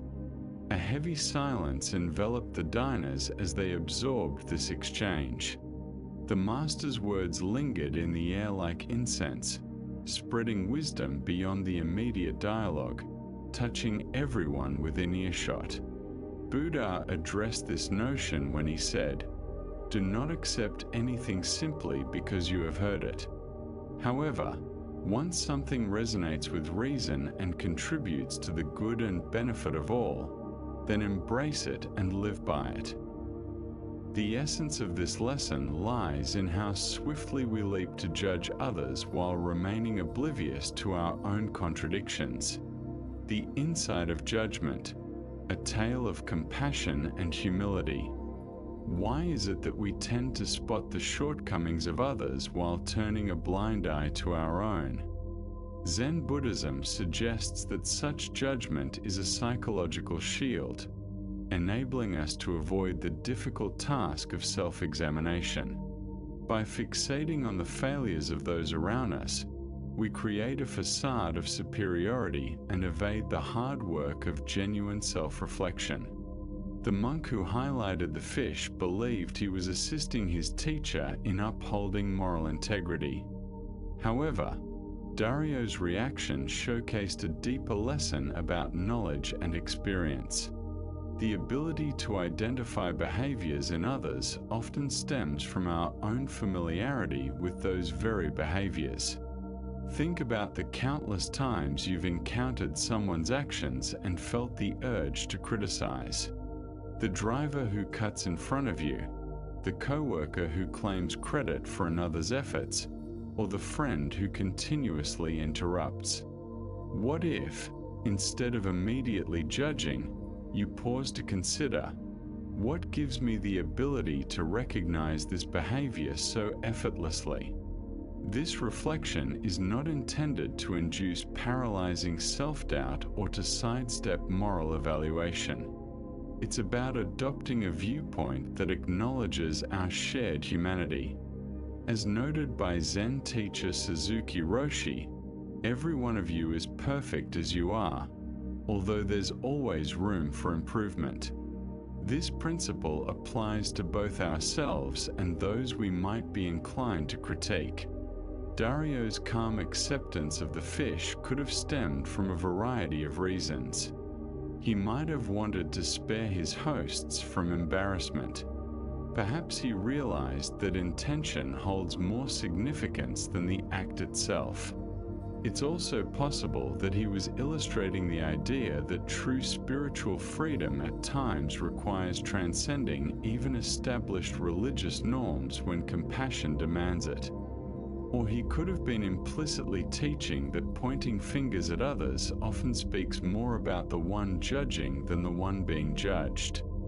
This story prompts us to see that moral authority arises not from flawless compliance with rules, but from the wisdom and compassion we display in navigating complex circumstances. The monk's identification of the fish was indeed accurate with respect to Buddhist dietary laws. Yet Dario's reply illuminated a deeper spiritual insight about judgment, knowledge, and humility. We can also reflect on how this lesson relates to our current culture of moral absolutism seen in social media and public discussions. How effortlessly we share critiques of others' behavior, how swiftly we engage in collective condemnation, how readily we presume that our moral views are indisputably correct. Dario's inquiry encourages us to stop and reflect on what our rapid judgments might reveal about our own conditioning and experiences. Tonight, as thoughts of others' faults cross your mind, can you sense Dario's gentle query resonating in your consciousness? Can you turn moments of judgment into chances for self-reflection and humility? As the Buddha imparted, hatred does not dissolve by hatred but solely through love. This remains an eternal truth. When we approach others' apparent flaws with curiosity about our own responses rather than certainty about their wrongness, we cultivate the compassion that can heal both the one judging and the judged. Now, let's delve into a narrative illustrating the contrast between seeing and being seen, between true wisdom and the facade of wisdom. This is the story of the blind man and his lantern. Late one evening, as the darkness enveloped the village like a comforting shawl, a blind man readied himself to return home after a day spent with a close companion. They had enjoyed tea, shared conversations, and savored the tranquil silences that arise between those who truly connect. But now it was late, and the blind man needed to navigate the winding paths back to his own dwelling. As he got ready to depart, feeling around for his cane and adjusting his cloak against the chilly evening air, his friend surveyed the obscurity of the streets with concern. "Please," his friend offered kindly, "allow me to lend you my lantern. The streets are especially dim tonight, and there are many hazards on your route." The blind man hesitated for a moment, taken aback by the suggestion. "Why would a lantern be of any use to me?" he inquired with a hint of amusement. "You know I cannot see. The light won't aid me in finding my way. The darkness holds no difference for me. My feet are well acquainted with these streets, and my other senses guide me competently." "Ah," his friend replied thoughtfully, "but maybe the lantern isn't meant for you to see better. Perhaps it's meant for others to see you better, so they won't bump into you while rushing through the dark." This reasoning resonated perfectly with the blind man. Although he had learned to traverse the world without sight, he recognized that others relied on their vision and might miss him in the obscurity. "Certainly," he replied, accepting the lantern with gratitude. What a considerate gesture! The lantern was a simple yet exquisite object, fashioned from rice paper stretched over delicate bamboo frames with a candle safely contained inside. His friend lit the candle, and the gentle glow defined a circle of earth beneath the blind man's feet. Even though he wasn't able to see the light, he could feel its warmth and knew that others would notice him approaching from a far distance. Off he ventured into the night, the lantern swinging softly by his side. As he traveled along the familiar route towards home, he felt assured and mindful, aware that he was caring for both his own safety and the safety of others who might tread those same dark paths. However, after just a few steps, suddenly, crack, another traveler collided squarely with him. The impact was startling, causing both men to stumble. The blind man's lantern wobbled precariously, almost causing him to lose his footing. "Why don't you pay attention to where you're going?" he exclaimed, feeling the sting of the moment. "Carrying light." The blind man protested indignantly, steadying himself and adjusting his robes. "Can't you see this lantern? I'm holding it precisely so that people like you won't walk into me." The other traveler, equally startled by the unexpected encounter, glanced at the blind man's lantern and couldn't help but chuckle. "My friend," he said softly, "why don't you light the candle? Your lantern is entirely dark." The blind man reached towards his lantern and felt around the bamboo frame. Indeed, the candle had extinguished shortly after departing from his friend's home, although he had been completely oblivious to it. He had been navigating through the darkness, believing he carried a source of light when, in reality, he was holding an empty vessel, no more illuminating than if he had carried nothing at all. The Buddha once remarked, "Countless candles can be lit from a single candle, and the life of that candle will not be diminished." Happiness does not diminish by being shared. This narrative illustrates the significant distinction between possessing the container of wisdom and embodying wisdom itself. Why do we so frequently conflate the form of understanding with understanding itself? Zen Buddhism shows that we often cling to external symbols of insight. The literature we've absorbed, the retreats we've participated in, the spiritual ideas we can articulate, all while the actual flame of awareness remains extinguished inside us. The blind man's predicament resonates deeply with anyone who has embarked on a spiritual journey. We acquire the lantern of teachings, envelop ourselves in the framework of practice, and assume that having these elements signifies illumination.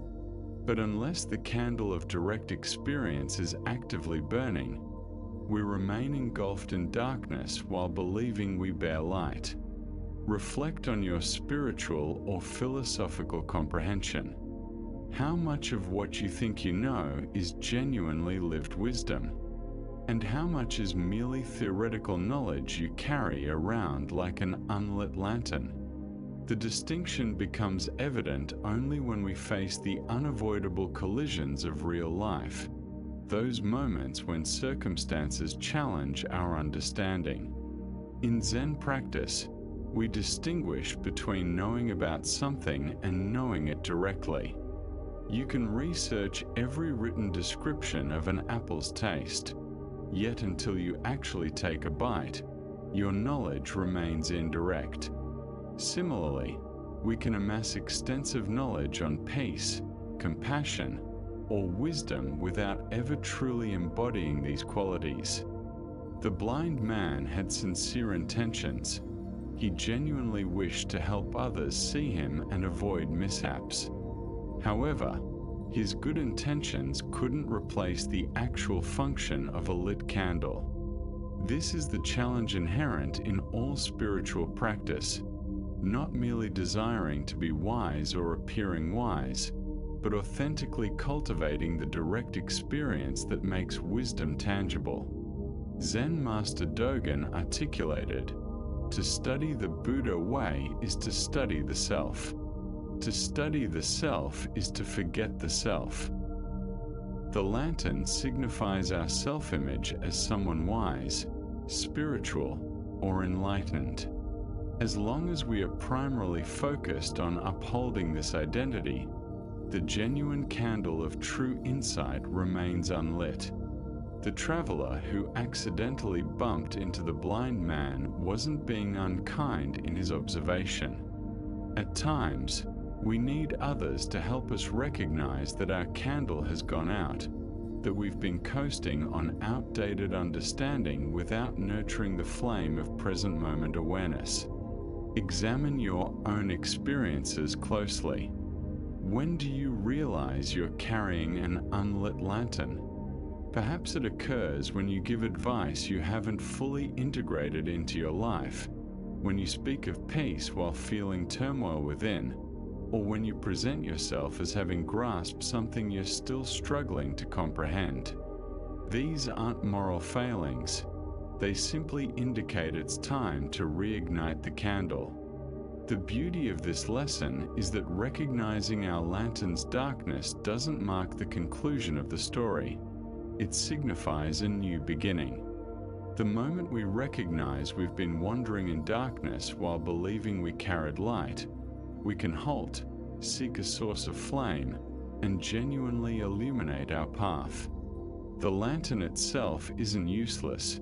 It just requires the essential element that makes it functional. In our relationships, careers, and spiritual endeavors, we repeatedly encounter this dynamic.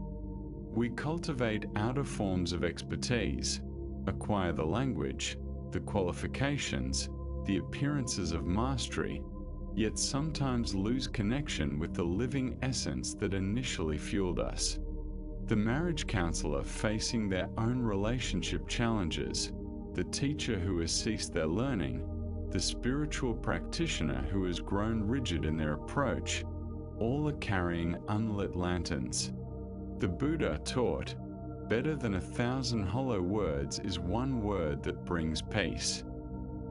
One moment of true presence, authentic compassion, or genuine understanding illuminates more than years' worth of accumulated concepts. The lit candle, no matter how small, offers tangible guidance in a way that even the most beautifully empty lantern cannot. Zen practice constantly prompts us to examine whether our candle is genuinely burning. Are we speaking from direct experience or merely from memory? Are we acting from present awareness or driven by habit? Are we providing true warmth and illumination or just the semblance of these qualities? This isn't about achieving perfection or never letting our candle extinguish. Candles naturally go out. That is their essence. Wind can extinguish them. They burn down, and they flicker and fade. The practice lies in recognizing when the light has vanished and having the humility to relight it, rather than pretending it's still alight. As you consider the various roles you embody and the wisdom you believe you possess tonight, can you genuinely evaluate which lanterns in your life are truly lit? Where are you holding authentic understanding? And where might you be depending on the mere facade of insight? Can you muster the courage to acknowledge the dark lanterns without shame, recognizing them simply as opportunities to reignite your light, rekindle authentic understanding? As the wisdom of Buddha reminds us, there are three truths that cannot remain concealed for long: the sun, the moon, and the truth itself. Ultimately, the obscured light of an unlit lantern reveals itself when it collides with reality. Instead of waiting for these unavoidable encounters, we can choose to nurture our inner light with the same diligence we would bestow upon any cherished flame, understanding that when it shines brightly, it not only lights our own path but also aids others in finding their way. Now, let's delve into a narrative about courage and the strength that arises from embracing the unchangeable. This is the tale of a general and a Zen master who remained unmoved during the tumultuous civil wars that ravaged feudal Japan. Armies swept across the landscape with the ferocity of natural disasters, overtaking villages and seizing territories through force and fear. When news spread that a formidable warlord's forces were approaching, most people would hastily flee with what possessions they could carry, searching for refuge in the mountains or with relatives in far-off towns. In one small village, as the dreaded army drew closer, the same familiar pattern unfolded. Families rushed to pack their belongings. Merchants shuttered their shops. And within hours, the vibrant streets bustling with daily activities stood deserted and silent. Everyone had fled. Everyone, that is, except for the old Zen master residing in the modest temple at the heart of the village.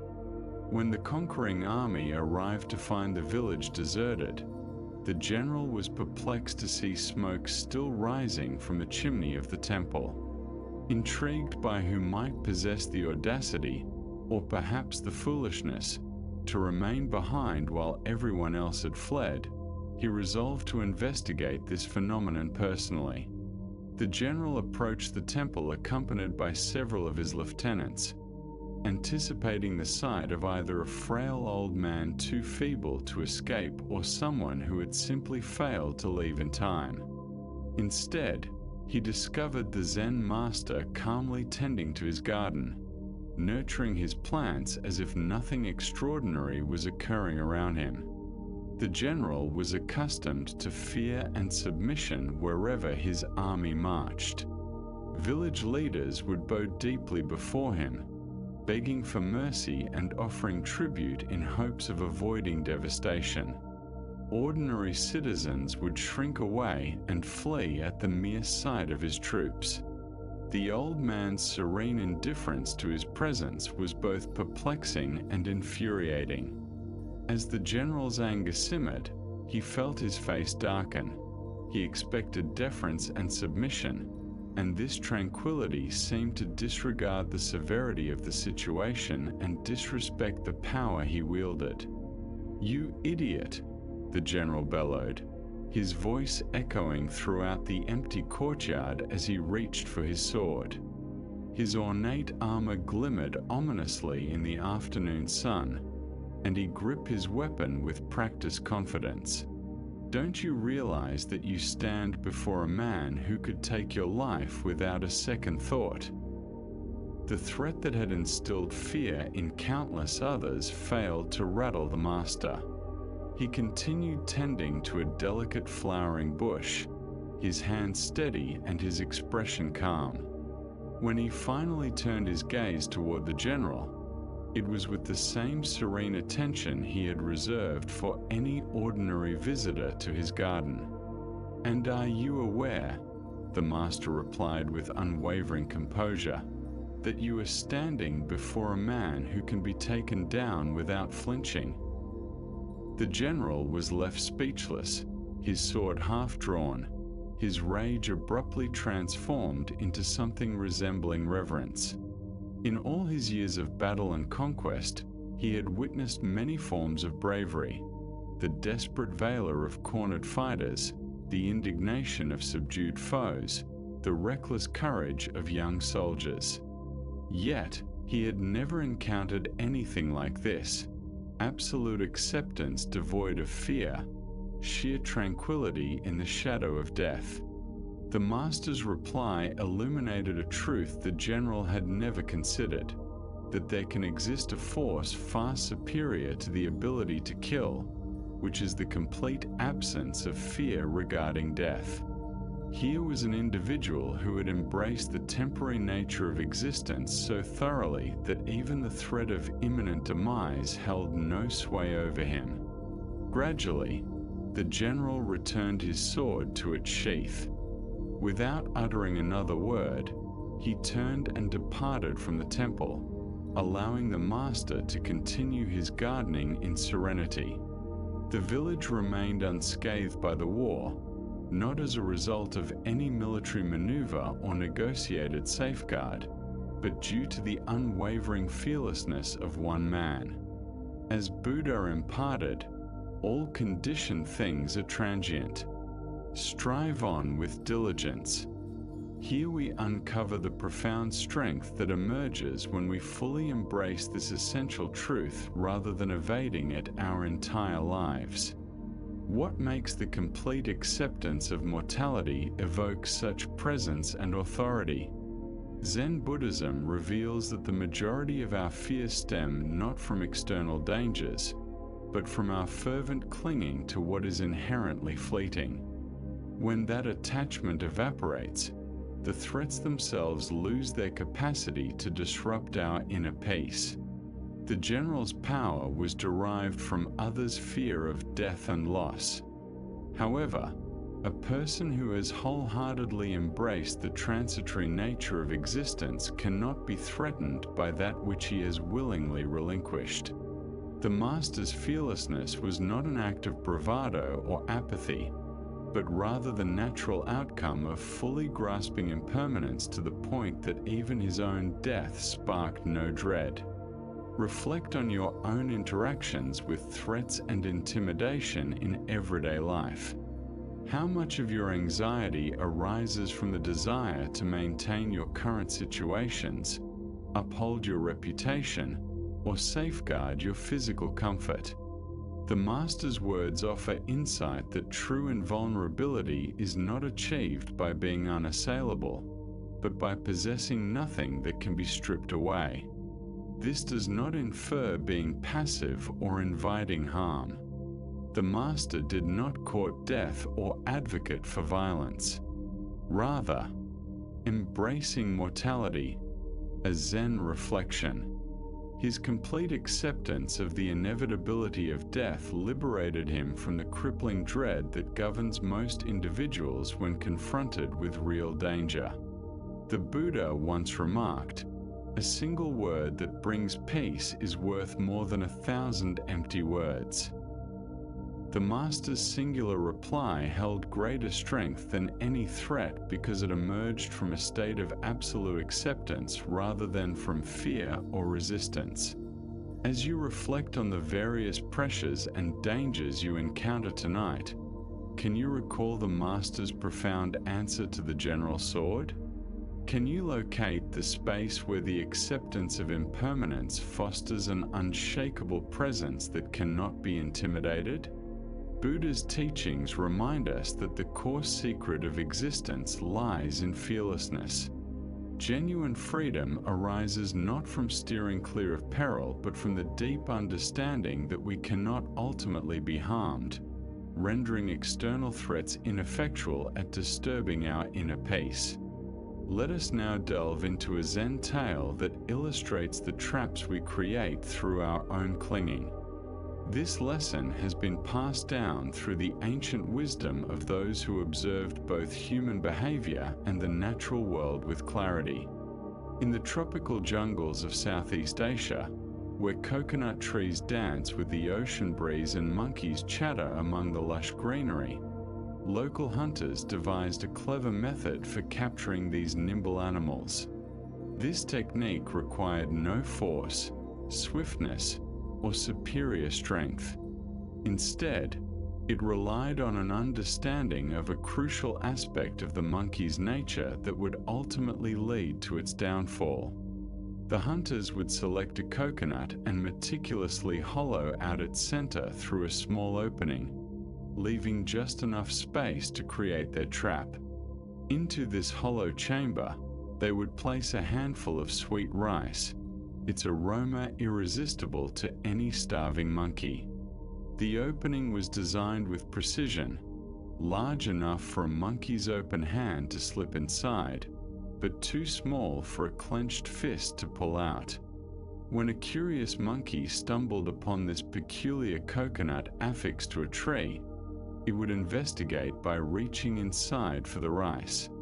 The instant its fingers grasped the grains, it became ensnared, not through any external force, but by its own refusal to relinquish what it had seized. The monkey could have liberated itself immediately by simply opening its hand and letting go of the rice. Yet, this solution felt impossible from its limited viewpoint. The hunters would find these monkeys positioned by their traps, sometimes for hours, tugging frantically at their caught hands while obstinately refusing to let go of the very thing that kept them imprisoned.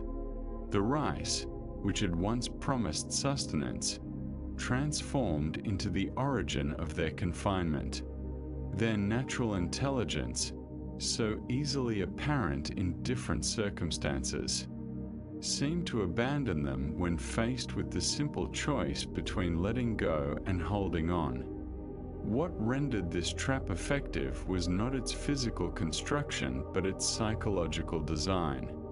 It turned the monkey's instinct to grasp into the very mechanism of its capture. The more forcefully the monkey pulled, the more ensnared it became. The tighter it clutched the rice, the more daunting escape appeared. The Buddha taught, "You only lose what you cling to." This profound lesson speaks directly to the monkey's situation and ours.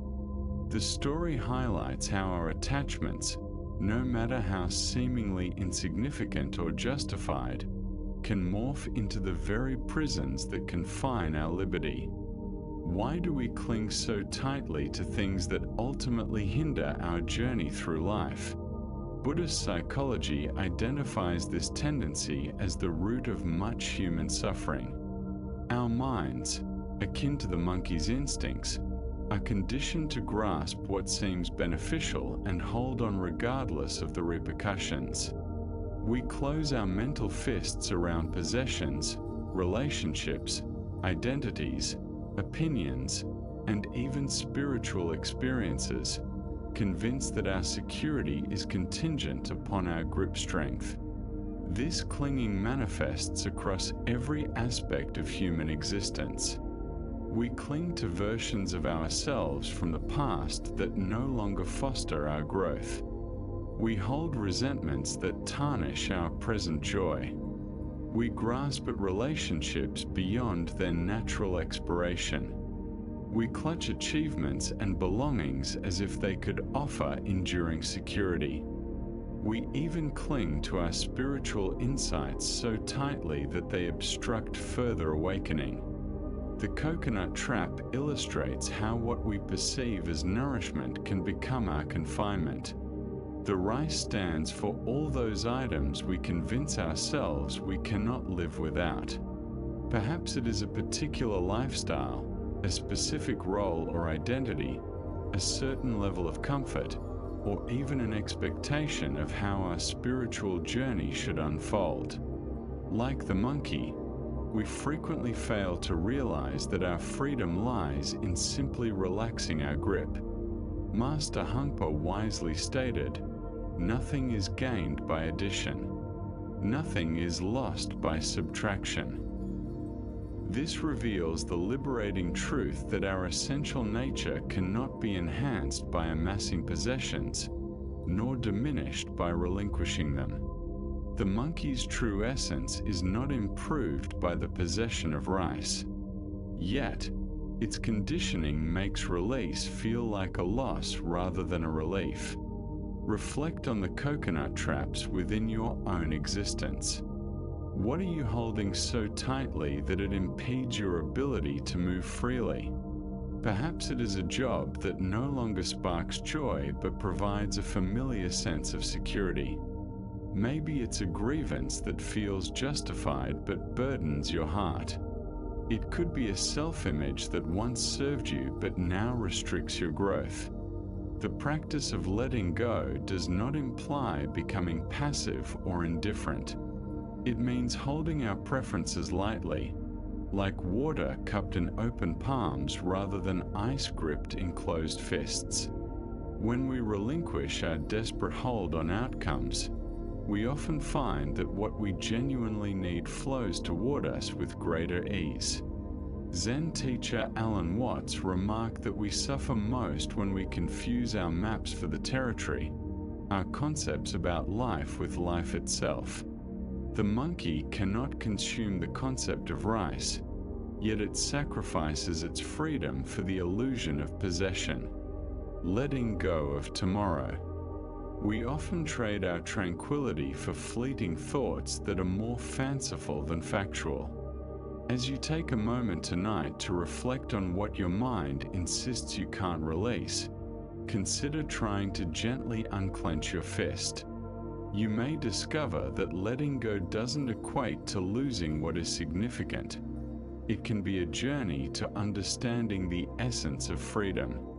The Buddha advised that ultimately, only three things are important: how fully we lived, how deeply we loved, and how skillfully we learn to release. The lesson of the coconut trap illustrates how true strength sometimes lies in learning to loosen our hold.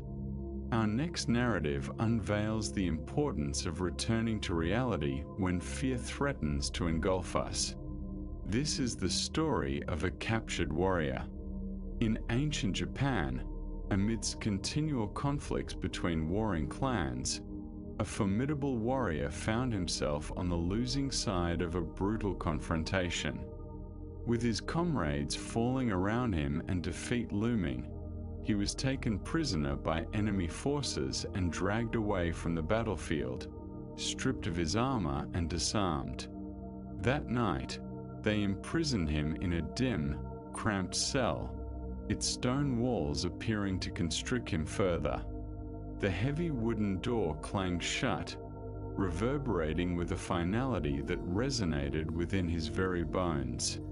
As darkness enveloped the prison, the warrior's thoughts spiraled into a frenzy of dread. Tomorrow would bring inquiry. He was all too familiar with the brutal traditions of war. First, they would attempt to extract secrets about his lord's defenses, troop movements, and tactical plans. When he refused to divulge, as honor demanded, the next phase would be to inflict pain. He envisioned the searing iron, the bamboo splinters shoved beneath his nails, tactics whispered about among warriors in fearful tones. And after they had exhausted their measures or grown weary of his silence, execution would follow. With every passing moment, these visions gripped him tighter, causing his heart to race so violently he felt it would shatter. His breaths became rapid and shallow, perspiration forming on his brow despite the coolness of the night. Sleep slipped away, overtaken by vivid imaginings of the torment that awaited him. Hours dragged on in this anguish. The warrior paced his tiny cell, leaned against the cold stone, and lay down on the straw-covered floor. Nothing alleviated the onslaught of doom replaying relentlessly in his mind, like a nightmare from which there was no escape. Then, in the abyss of despair, he recalled the soothing voice of his Zen teacher from the monastery where he had trained before his warrior days. The teacher's words echoed in his mind as clearly as if the old master were right there in the cell beside him. Tomorrow is not real. It is merely an illusion. The only reality is the present moment. Initially, the warrior's terrified mind resisted this notion. How could tomorrow be an illusion when the threats felt so tangible and unavoidable? However, as he sat in stillness, permitting the teaching to seep in deeply, a transformation began. He became aware of his breathing. At that moment, he was breathing freely. The straw beneath him, though rough, was not unbearable. He could hear the wind rustling through the trees outside, a reminder that nature continued its timeless dance, oblivious to human strife. In this moment, he was not being tortured. In this moment, he was not dying. In this moment, he was merely a man in a cell, alive and conscious. The fears that had previously felt so overpowering revealed themselves to be nothing but thoughts of a future crafted solely in his imagination. As this realization unfolded, an overwhelming peace washed over the warrior. His breaths grew deeper and steadier, and his heart found its rhythm again. For the first time since his capture, a smile broke upon his face. The wisdom imparted by his master liberated him from a confinement far more stifling than the stone walls encircling him, the prison of anxious thoughts fixated on tomorrow. Within a matter of minutes, the warrior surrendered to a deep, serene sleep. Buddha once stated, "To know your past, examine your present state. To anticipate your future, observe your present actions." This ancient insight reveals the profound truth the warrior unearthed within his cell. The only moment we truly inhabit is this very one. Why do we inflict suffering upon ourselves with constant projections about the future? Zen Buddhism elucidates that our minds evolved as survival tools, always alert for potential threats and plotting strategies for defense. While this ability serves us well in genuine crises, it morphs into a source of distress when we confuse mental fabrications with reality. Take a moment to reflect on your own life. How much of your anxiety arises from vivid future scenarios that may never materialize? The presentation causing you stress, the medical results you await, the challenging dialogue you need to engage in. These situations predominantly dwell in thought rather than tangible reality. The warrior's lesson shows us that it is possible to recognize future trials without being engulfed by them. Preparation and planning have their merits, yet when they escalate into obsessive worry, they steal our peace and clarity. As Vietnamese Zen master Thich Nhat Hanh taught, thanks to impermanence, everything is possible. The future remains unwritten, crafted by causes and conditions beyond our complete anticipation or control. The troubled mind assumes that present difficulties will unavoidably persist or intensify. Yet, impermanence teaches us that all things change. The warrior in his cell could not foresee what the following day would truly hold. Perhaps a rescue mission would come from his lord's forces. Perhaps mercy would be shown by his captors. Perhaps negotiations would facilitate his release. Buddha articulated this when he said, "The past has vanished. The future is yet to unfold, and there is only this moment for you to experience." This teaching does not suggest we should evade future obligations or neglect reasonable planning. Instead, it encourages us to remain fully present, embracing the here and now while navigating the uncertainties of tomorrow. Embracing the flow, a tale of trust and courage. In the practice of mindfulness, we are often encouraged to take note of where our focus tends to wander off to and to kindly guide our attention back to the richness of what is happening in the present moment. Within Zen philosophy, we seek to embody what is known as the beginner's mind, experiencing each moment with fresh eyes instead of preconceptions tied to worry.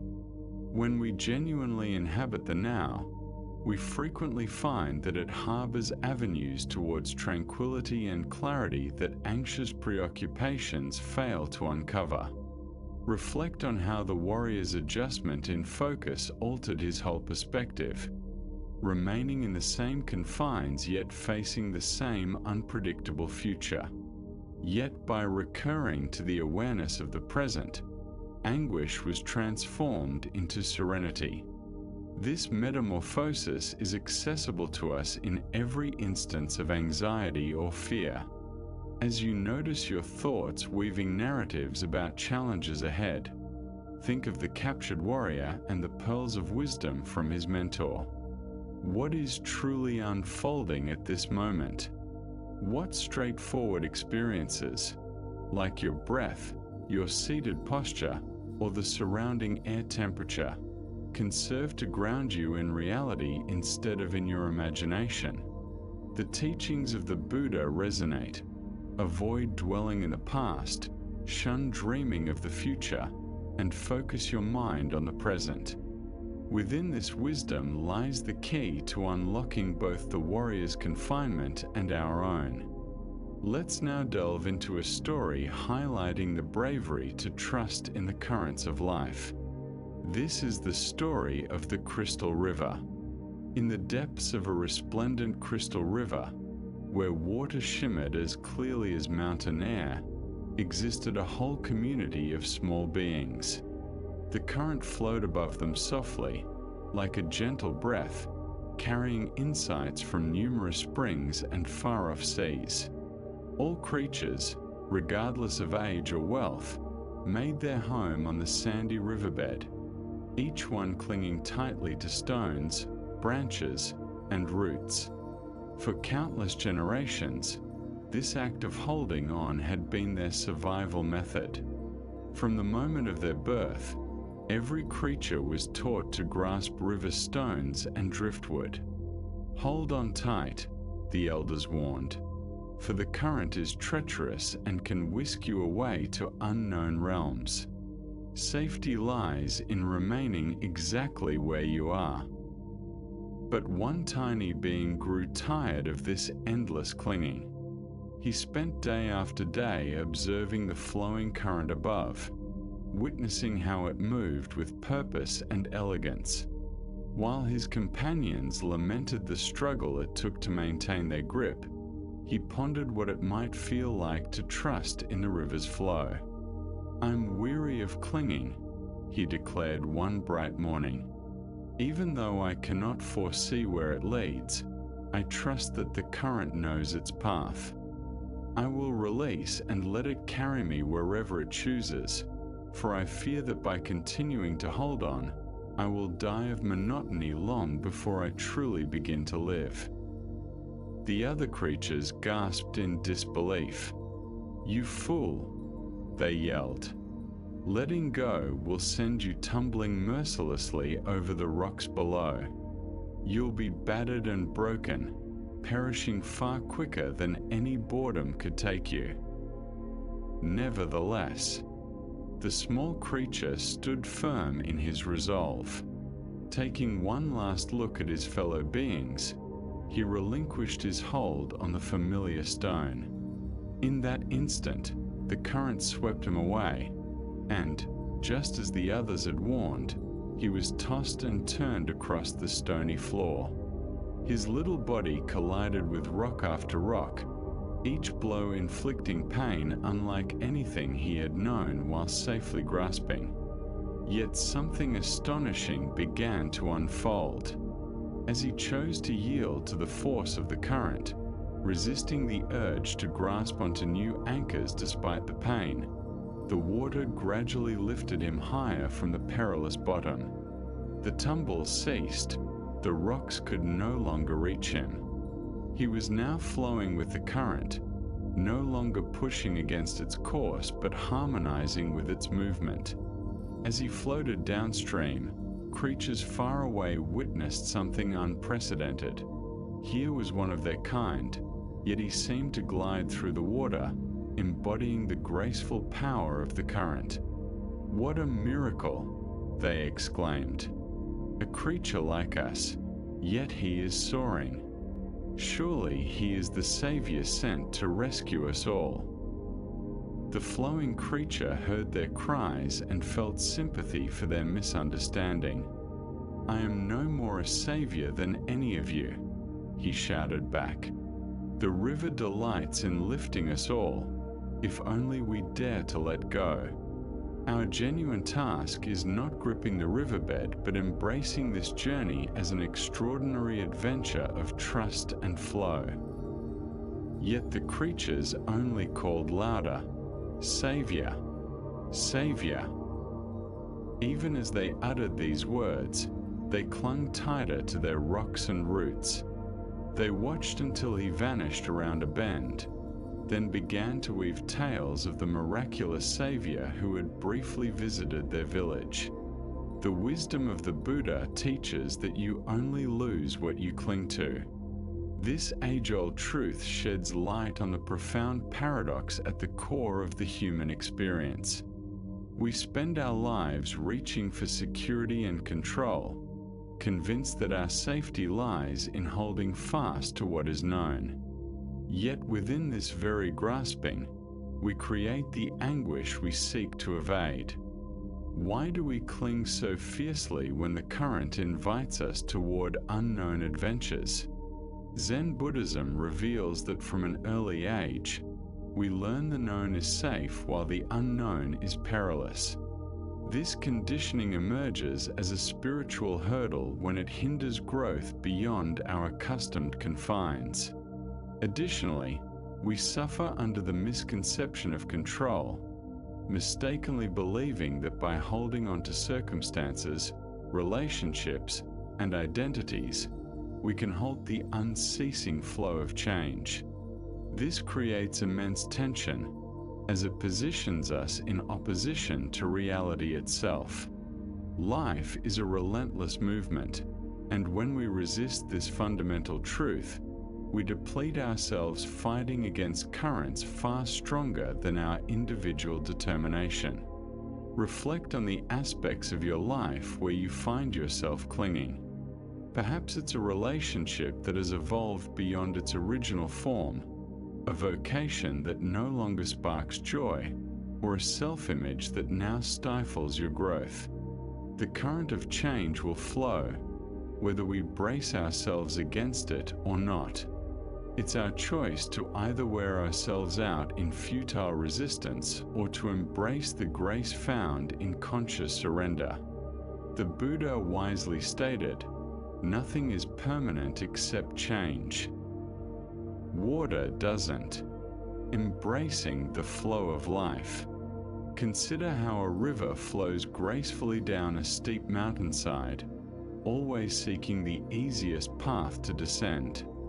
When we learn to align ourselves with the currents of life, rather than resisting them, we uncover a sense of effortless effectiveness that cannot be matched by stubborn defiance. As you find yourself in this moment of stillness tonight, what burdens are you ready to release? Perhaps it's anxiety about the challenges that tomorrow may hold, an unresolved grudge from yesterday, or perhaps an outdated perception of who you are. Can you tune into the vibrant energy of this present moment and have faith in its guidance? Reflecting the wisdom of the Buddha, it's essential to let go of the past, to release the future's uncertainties, and to surrender the present chaos. Take a deep breath and unwind. In this act of trust, we realize that the very current we feared could overwhelm us is the one that can, in fact, lead us back to our true selves. Now, let us delve into a Zen parable that illustrates the essence of creative compassion and the unexpected paths through which wisdom can meet practical human needs. Behold the story of the enchanted squash. This year brought severe hardships to the Hakata region.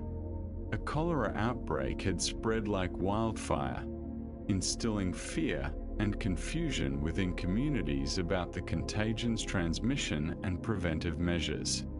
During this crisis, age-old superstitions and desperate theories took root as individuals sought any semblance of control amidst their fears. Among those significantly affected by the economic fallout was the leader of Happy Akuya, a trading house that had once taken what seemed to be a savvy business risk early in the year. Expecting a surge in squash demand during the harvest, the merchant had made a sizable investment, acquiring large quantities of the vegetable from local growers. Under typical conditions, this decision would have resulted in considerable profits. However, these were far from ordinary times. As the community's fear of cholera swelled, a rumor emerged suggesting that consuming squash would heighten one's vulnerability to the illness. Whether this notion stemmed from misconstrued medical advice or the sheer panic that accompanies such epidemics, it spread with devastating swift effectiveness. Suddenly, no one would purchase squash, regardless of the price. The merchant, witnessing his investment decay and his family's financial security dwindle, sought refuge at Master Sengai's temple, clearly distressed. "Your Reverence," he addressed the master, his tone thick with despair. "I anticipated substantial profits from squash this year, so I invested heavily. But now, people fear that eating squash will lead them to cholera, and nobody is buying. If I fail to sell these crops, it will spell financial ruin for my family. Please, I implore you to assist me." Master Sengai listened intently and empathetically to the merchant's plight. This presents a tangible human issue that demands an immediate, practical solution, not merely a philosophical discussion. "That sounds awful," he responded sincerely. "Nonetheless, I will take on the role of your business manager and aid you in selling these vegetables. Please bring all of your squash to the temple." The merchant was bewildered by this unexpected proposition. What could a Zen master possibly conceive as a plan? How might a spiritual teacher succeed in selling produce that the entire locality had rejected? Nevertheless, with few alternatives, he loaded all his lingering squash onto carts and transported them to Shakuja Temple. Master Sengai's approach was both clever and bold. He laid out all the vegetables conspicuously in front of the temple's main entrance, ensuring they could not be overlooked by anyone approaching the grounds. Then, he crafted a conspicuous sign with large lettering that read, "Magical Squash for Cholera Prevention." Spreading his meditation mat beside this striking display, he settled down to practice zazen, fully visible to anyone passing by. The impact was immediate and astonishing.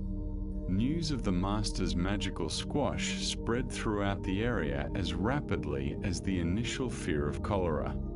People flocked from all directions, eager to acquire what was now regarded as protective rather than perilous food.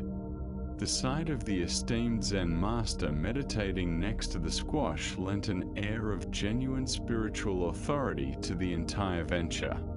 By midday, every last squash had been purchased, and the merchant's financial crisis had been completely averted.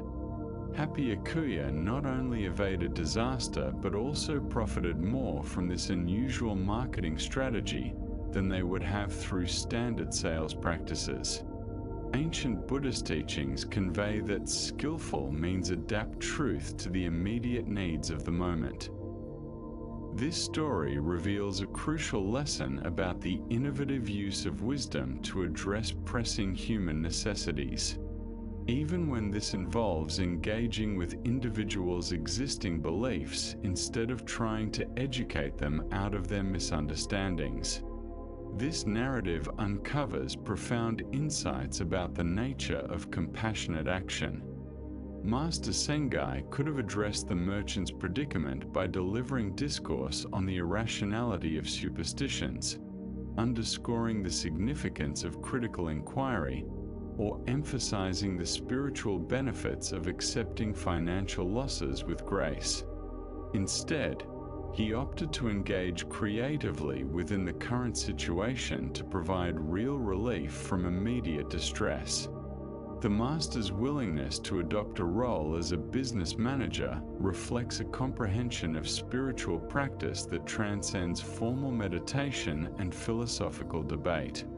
True wisdom manifests in the methods that effectively address actual human issues, regardless of how unconventional or seemingly contradictory these methods may be to traditional spiritual ideals. Why do we often uphold the belief that spiritual individuals should remain detached from pragmatic matters, especially those related to finance and commerce? This perspective illustrates a misleading separation between sacred and worldly endeavors, which can hinder us from applying our core values to real-world situations. Mastering adaptation, the tale of the flounder and squash. In a time of hardship, a wise figure, Master Sengai, encountered a town gripped with terror due to a cholera outbreak. Although the medical truth indicated the cause was linked to contaminated water, the populace's anxiety hung heavy in the air, and immediate relief was essential. Understanding that easing genuine suffering was far more critical than upholding the conventional rules of spirituality, Sengai devised a remarkable strategy. He discerned that the community's dread was substantial and could not be dispelled merely through factual education. Instead of confronting their fears or challenging their misconceptions, he opted to channel that powerful energy into a constructive solution catering to their needs. Thus, he provided them with squash, which they believed would safeguard their health. As a result, the vendors preserved their trade, and remarkably, the community's nutritional standards improved. This example underscores a vital lesson. the distinction between being correct and being effective. Sengai likely understood that squash held no miraculous properties against cholera, yet he recognized that debating this would not alleviate the pressing crisis. By aligning with the community's existing beliefs instead of opposing them, he brought about transformations that mere logic could never achieve. Zen principles foster a type of adaptive wisdom, the skill to react to every circumstance with the most beneficial approach rather than rigidly applying the same method time after time. This adaptability requires some degree of ego flexibility, where results take priority over self-image, and effectiveness trumps consistency. One can observe similar paths for innovative solutions in various contemporary situations. A therapist who works with a client's current understanding rather than forcing them into new therapeutic terms. An educator who engages students at their emotional and intellectual levels instead of expecting immediate compliance with ideal learning conditions. A leader who recognizes team members' concerns rather than dismissing them as irrational. Moreover, this narrative sheds light on the significance of symbolic actions and rituals in catalyzing psychological changes. The master's meditative practice alongside the squash display was not merely a marketing gimmick.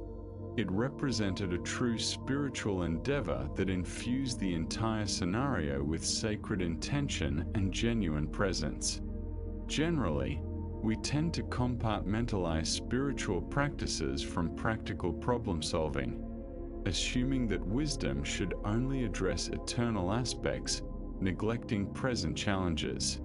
Sengai's experience exemplifies that authentic spirituality fully engages with the challenges that arise, applying creativity and compassion to tackle real human issues. The transformation of ordinary squash into magical squash imparts another lesson on the potency of context and perception in shaping our realities. The vegetables themselves did not alter, but their significance and influence morphed entirely thanks to the master's insightful intervention. This indicates that many challenges we face might not require changes in external conditions, but rather a shift in how we comprehend and depict them. As you reflect on your own life or community's dilemmas tonight, can you pinpoint instances where a creative reframe or honoring existing beliefs may prove more powerful than direct conflict or logical debate? What implications would it have to prioritize authentic helpfulness over the need to be right or the want for pure consistency? The wisdom of Buddha echoes through our understanding. To fathom your past, examine your present. To glimpse your future, change your present. By undertaking thoughtful, creative actions that engage people where they truly are, instead of where we believe they should stand, we can redefine seemingly insurmountable obstacles into chances for genuine growth and shared prosperity. Now, let's delve deeper into the essence of these Zen teachings with a story that harkens back to the earliest embedded instincts of spiritual inquiry, reminding us how the pure questions of youth often harbor the most profound insights. This is the fable of the flounder. In his younger years, Master Ryoan was a child around 6 or 7, far removed from the wisdom and gentle compassion that would later define him. He existed within a typical family environment and was subject to the customary expectations and rules children face. Like any child, he occasionally grappled with familial pressures, sometimes pushing the limits of acceptable behavior. One particular day, young Ryoan overslept far longer than what was considered appropriate for a child of his age. In families of that time, morning rising early was not merely preferred but regarded as a moral imperative, reflecting values of diligence, discipline, and proper character development that parents felt responsible for cultivating. When his father discovered the late riser, he chastised him following the norms of parenting at that time, which deemed such correction essential for raising a child correctly. However, young Rioan's response was not the immediate apology or remorse his father anticipated. Instead, he met his father's gaze with a penetrating stare that appeared to challenge his authority. This unwavering look from his young son was perceived by the father as inappropriate and potentially defiant. In a cultural context that prized respectful submission, such bold defiance could be seen as an act of rebellion rather than innocent curiosity or a child's natural response to discipline. Anyone who stares defiantly at their father like that, the father pronounced, fervent in his belief, will certainly transform into a flounder. This assertion was not merely impulsive frustration. It echoed traditional customs that suggested certain misbehaviors could result in someone being transformed into an animal, with the chosen animal representing the essence of the offense. Upon hearing his father's words, young Rioan was engulfed with thoughts. The journey of transformation. Fear gripped the boy's heart. Where an adult might have brushed off his father's words as mere exaggeration, the child absorbed those words with startling seriousness. The idea of genuinely turning into a flounder, losing his human identity and becoming a creature of the sea, felt not only plausible, but as if it were on the brink of happening. Without uttering another word, the scared boy dashed from the house, vanishing into the countryside. He sprinted to the farthest reaches away from his family home, eventually reaching a cliff that overlooked the ocean, a place he believed was destined to witness his metamorphosis into a flounder. As the hours passed and young Rioan did not return, anxiety mounted within the household over his fate. Relatives and neighbors banded together to form search teams, scouring his usual hiding spots and cherished playgrounds, but there was no sign of him. The search stretched through the afternoon and into the night, the dread over the boy's safety escalating with each passing hour. Eventually, as night cloaked the sky, rescuers stumbled upon young Rioan, forlorn and isolated on the cliff by the sea, gazing out at the waves he thought would soon be his home. "What are you doing here?"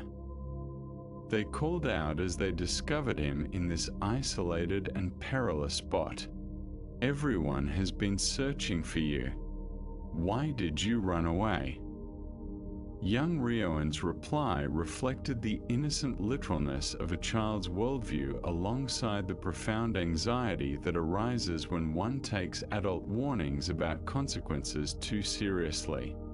Gazing up at his saviors with genuine confusion and sadness, he posed the question that had preoccupied him during his lonely waiting by the ocean.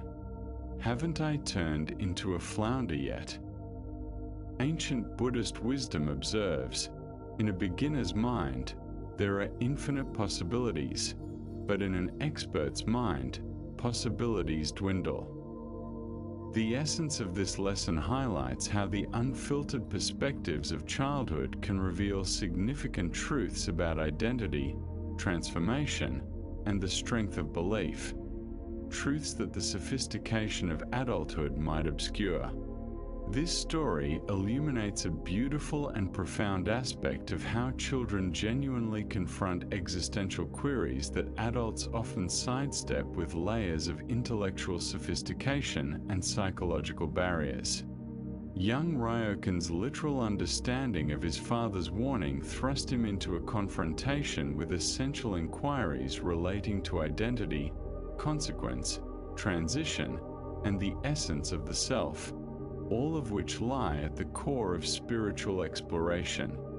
His question, "Haven't I turned into a flounder yet?" holds more philosophical insight than numerous elaborate theological debates. In his youthful literalness, he wrestled with profound inquiries about identity and change that would later be pivotal to his spiritual growth. His willingness to patiently await the expected transformation exemplifies the complete acceptance and surrender that grown spiritual seekers often grapple with throughout years of meditation and study. He did not shy away from the possibility of becoming a flounder. He merely went to the place he felt was fitting and waited for the transformation to take place. Why do we often overlook childhood inquiries about identity and transformation as simplistic, rather than recognizing them as deep spiritual pursuits?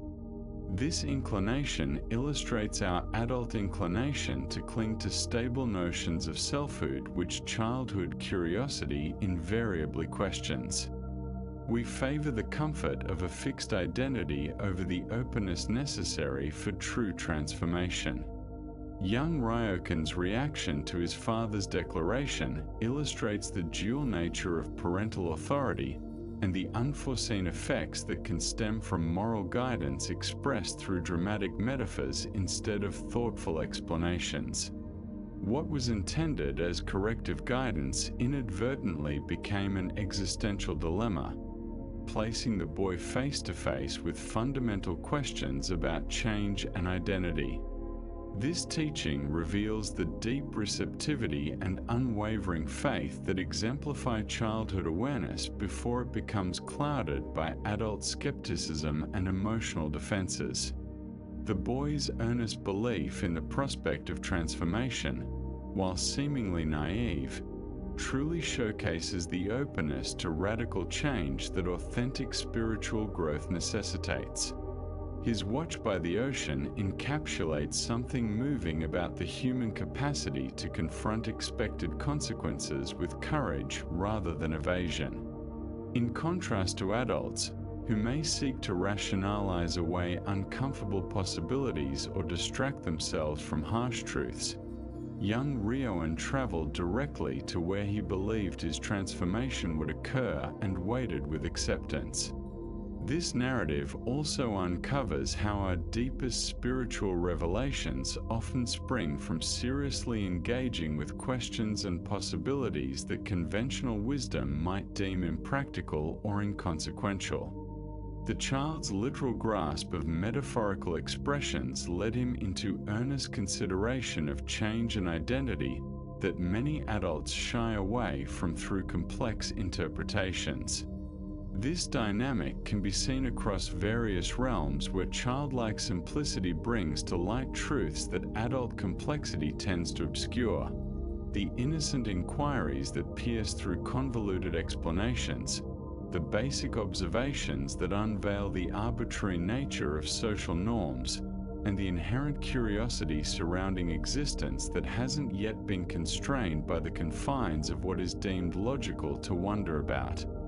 Zen practice nurtures what could be described as a mature innocence, the capacity to tackle profound inquiries with the same untainted directness that children naturally possess. The coastal revelation, embracing transformation. Ryoan's journey highlights a profound moment when he reconciles the innocence of childhood with the insights of adulthood. This synthesizes the ability to rediscover wonder, merging the simplicity of youthful curiosity with the layered nuances that come from life experiences. Picture a small boy by the ocean's edge, patiently dreaming of transforming into a flounder, a beautiful metaphor for the spiritual quest. This imagery tells a deeper story about venturing to the periphery of our known realities and remaining open to whatever metamorphoses await us, even if such shifts disrupt our understanding of self. Often, we presume that spiritual growth necessitates distancing ourselves from the straightforward inquiries of our youth, gravitating instead towards more sophisticated analyses. Yet, This narrative implores us to realize that profound wisdom frequently beckons us back to the core engagement with life's riddles found in childhood, a perspective enriched by adult insights but unshackled by adult limitations on possibility. The tale nudges us toward a realization that true transformation often demands the radical openness to change that Rioan exemplified, a patient readiness at the frontier of the unknown, prepared to evolve into whatever life calls upon us to be, even if that evolution contradicts our foundational beliefs about our identity. Tonight, as you reflect on your own journey with transformation and evolution, can you recover a piece of young Rioan's innocent readiness to genuinely ponder the potential for significant change within your essence? What if you approached spiritual growth with the same childlike curiosity about evolving into something entirely different from your current self-conception? As the Buddha imparted, ultimately, three things are crucial: how well we have lived, how deeply we have loved, and how successfully we have learned to let go. By nurturing childlike readiness for transformation alongside cultivating adult wisdom and compassion, we unearth that the most profound spiritual truths often spring from the simplest questions about who we are and who we may become. The youth who pondered becoming a flounder was already engaged with fundamental aspects of identity that would inform the entirety of his spiritual process, recognizing that our essence is far more fluid and enigmatic than we commonly perceive. Now, let us dive into a narrative about choices, accountability, and the profound power we possess in each passing moment. This is the story of a young man and a bird. A witty student, weary of his teacher's seemingly sagacious responses to every inquiry, was convinced the elderly master employed riddles merely to feign depth. Determined to expose what he perceived as mere pretense, he devised a clever test. After several days of contemplation, he formulated what he believed to be the ultimate trap. One morning, he captured a small sparrow in the garden. The fragile creature trembled within his hands, its heart racing against his palms. He concealed it behind his back and approached his teacher, who was sitting peacefully in the sunlight, engrossed in ancient texts. "Master," the student exclaimed, barely containing his excitement, "I have a question poised to test your legendary wisdom." The old teacher lifted his gaze from the pages, revealing patient, kind eyes. He recognized this familiar expression of bold confidence in many students and understood the young man's desire to challenge authority as a vital part of his personal growth and learning. "Please," the teacher responded simply, "ask your question." The student inched closer, keeping the bird discreetly behind his back. "Master, I have a small bird in my grasp. With your esteemed wisdom, tell me, is the bird alive or dead?" The young man felt exceedingly clever, believing he had crafted an impossible situation for his teacher. If the master declared it alive, he would swiftly snap the bird's neck to reveal a lifeless creature, thereby validating the teacher's fallibility. If the master pronounced it dead, he would simply release the living bird to soar away, again disproving the teacher's supposed insight.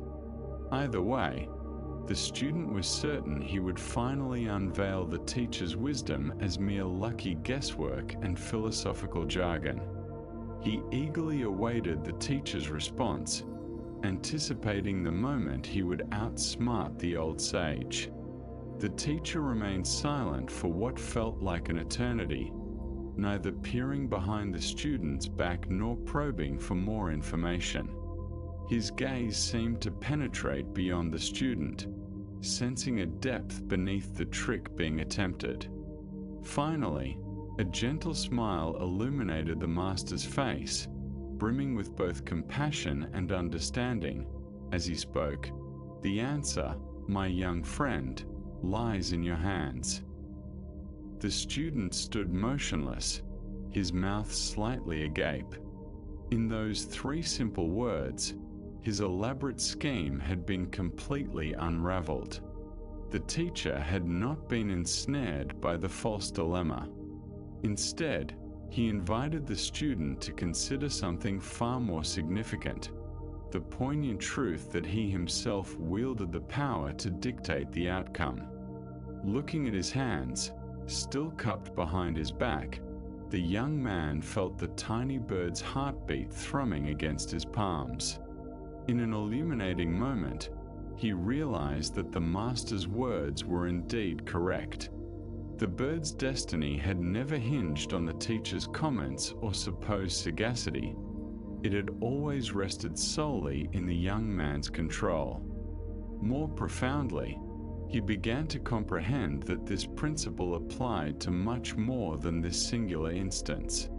The authority to choose between life and death, creation and destruction, kindness and cruelty, was consistently his to wield in every circumstance, each day. Eventually, with deliberation, the young man drew his hands forward and opened them. The small bird lingered for a moment as if gathering its strength, then unfurled its wings and ascended into the azure sky, vanishing among the treetops. Buddha's wisdom teaches that we are forged by our thoughts. All that we are emerges from the essence of our thoughts. The power of choice, a journey within. With our thoughts, we shape our reality. This timeless insight underscores the immense responsibility tied to conscious choices and the understanding that we are perpetually the creators of our own experiences. Why do we so frequently search beyond ourselves for answers that can solely be uncovered within? Zen Buddhism highlights our propensity to seek out authoritative figures who dictate our opinions, decisions, and thoughts. Yet, the profound lesson remains that authentic wisdom cannot be bestowed from one individual to another. It must be unearthed through our deliberate engagement with life. The inquiry from the student appeared to center on the instructor's wisdom, yet it truly revolved around his own authority. He became so preoccupied with disproving the master that he nearly overlooked the significant truth being revealed, that every moment offers us choices that not only dictate our immediate situations but also shape our character and destiny. Reflect on your daily choices, both significant and trivial. How often do you pause, waiting for someone else to indicate what the right decision should be? How regularly do you look for validation, consent, or direction for choices that, in reality, lie entirely in your own hands?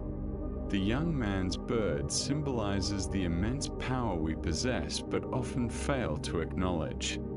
In our interactions, professional paths, and spiritual journeys, we continually confront instances where we hold something valuable in our grasp: the well-being of others, our integrity, opportunities for progress or decline.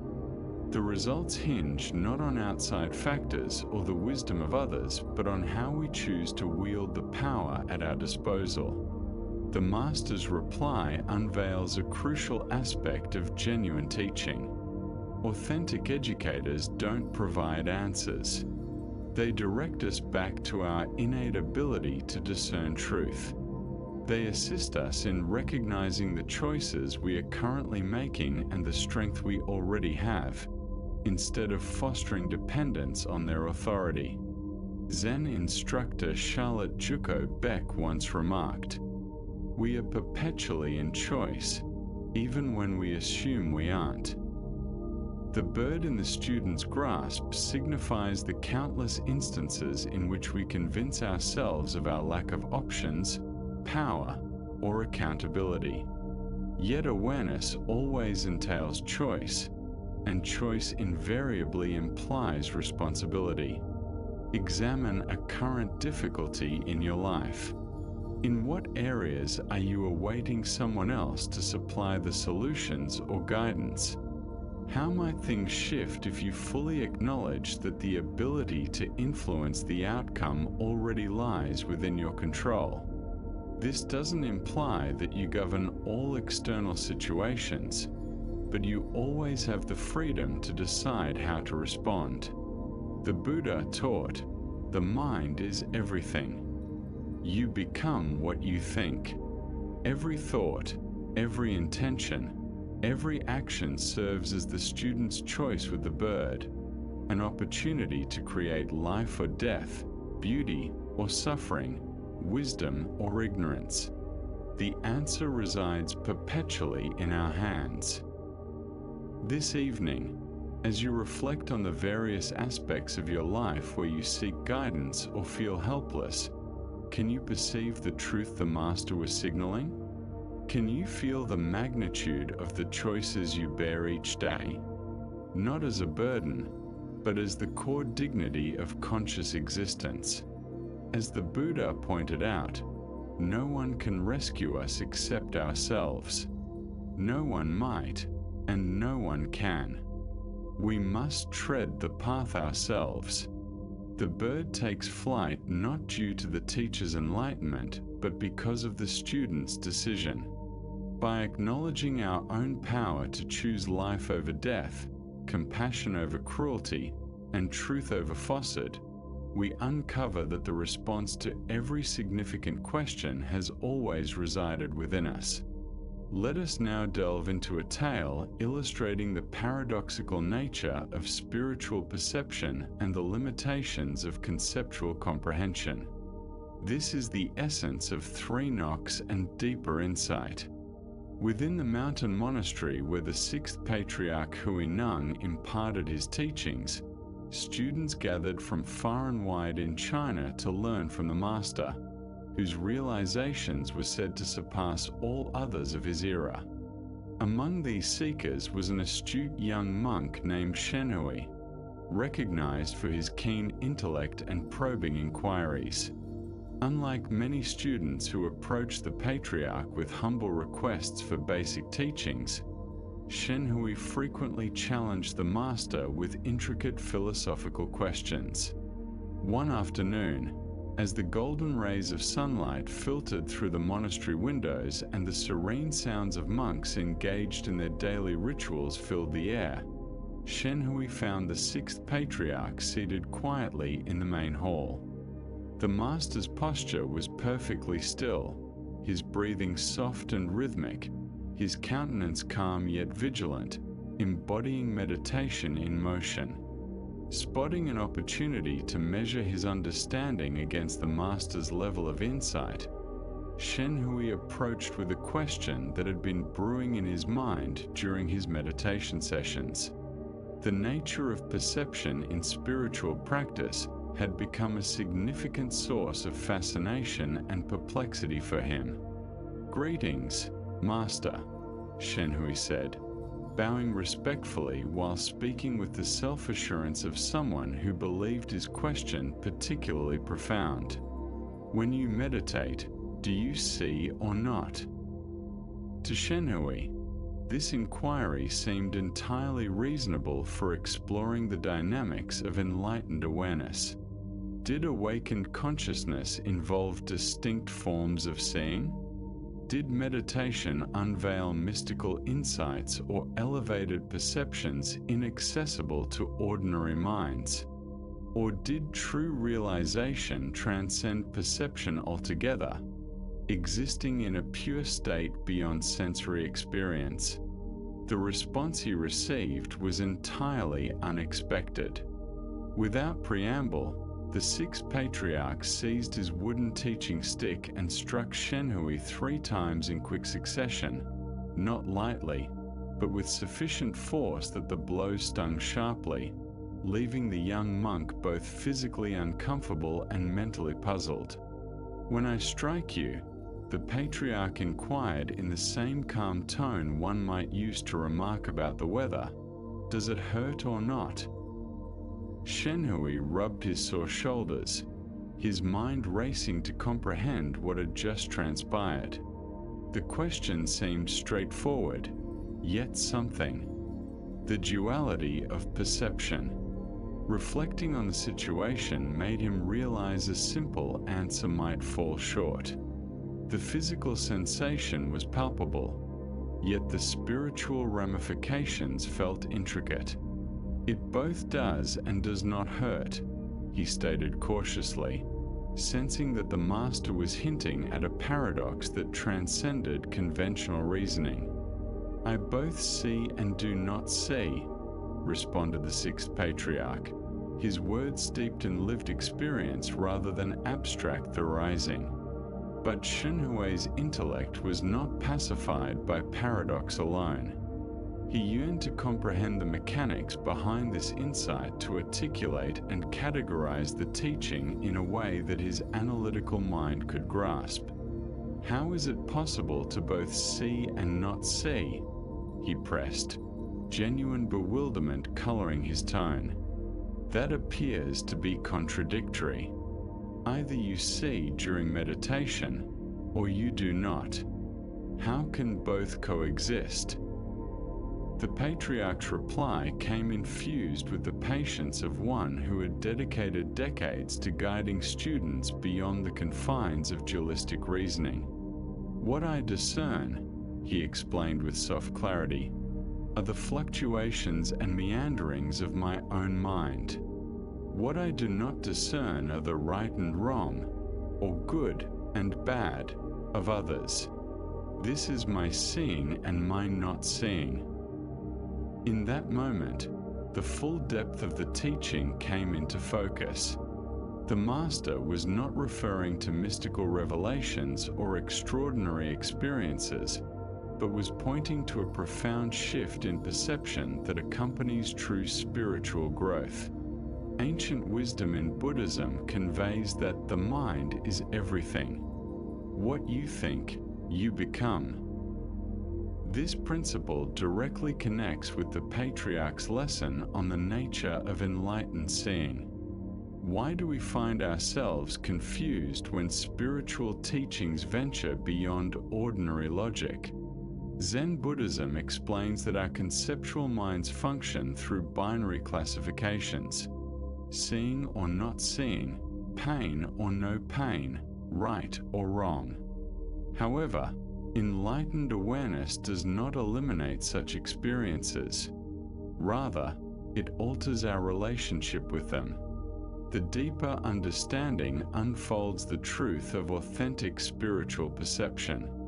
The patriarch perceives clearly the workings of his own mental landscape, the emergence and dissolution of thoughts, feelings, and reactions. This is not some mystical ability, but a natural outcome of consistent mindfulness practice. He observes the fluctuations of consciousness without becoming ensnared by them. At the same time, he does not impose a judgmental lens by categorizing others' behavior as right or wrong, or good or bad. This non-seeing is not ignorance, it is wisdom. It acknowledges that such judgments often reveal more about the observer than the observed. Investigate closely your own perceptual patterns. How much of what you believe you see in others is actually a projection of your own mind? When someone annoys you, are you perceiving their actual behavior, or are you merely seeing your own triggers and responses? When someone impresses you, are you recognizing their true qualities? Or are you seeing your own yearning for validation or achievement? This ancient knowledge sheds light on the disparity between reactive perception and clear seeing. Reactive perception is rooted in our prior conditioning, emotional needs, and judgmental tendencies. In contrast, clear seeing embodies awareness that perceives its own processes while staying receptive to what is genuinely present. Zen Master Dogen articulated, "To study the Buddha way is to study the self. To study the self is to forget the self." This teaching echoes the insight the patriarch imparted. True perception involves directing attention inward toward our mental processes rather than obsessively focusing on external judgments and evaluations. The 3 strikes Shenhui experienced were not punishment but rather skillful guidance. The physical discomfort that both hurts and does not hurt points toward the enigma of consciousness itself. Pain emerges in awareness, is experienced fully, yet does not define or constrain the consciousness that perceives it. Similarly, thoughts and feelings arise within consciousness without tainting its inherent clarity. Contemplate how this teaching could reshape your daily experiences. Instead of continually assessing others' behaviors, seeking faults, making comparisons, or forming opinions, what if you redirected that focus toward observing your own mental responses? What patterns would you unearth in the meanderings of your mind?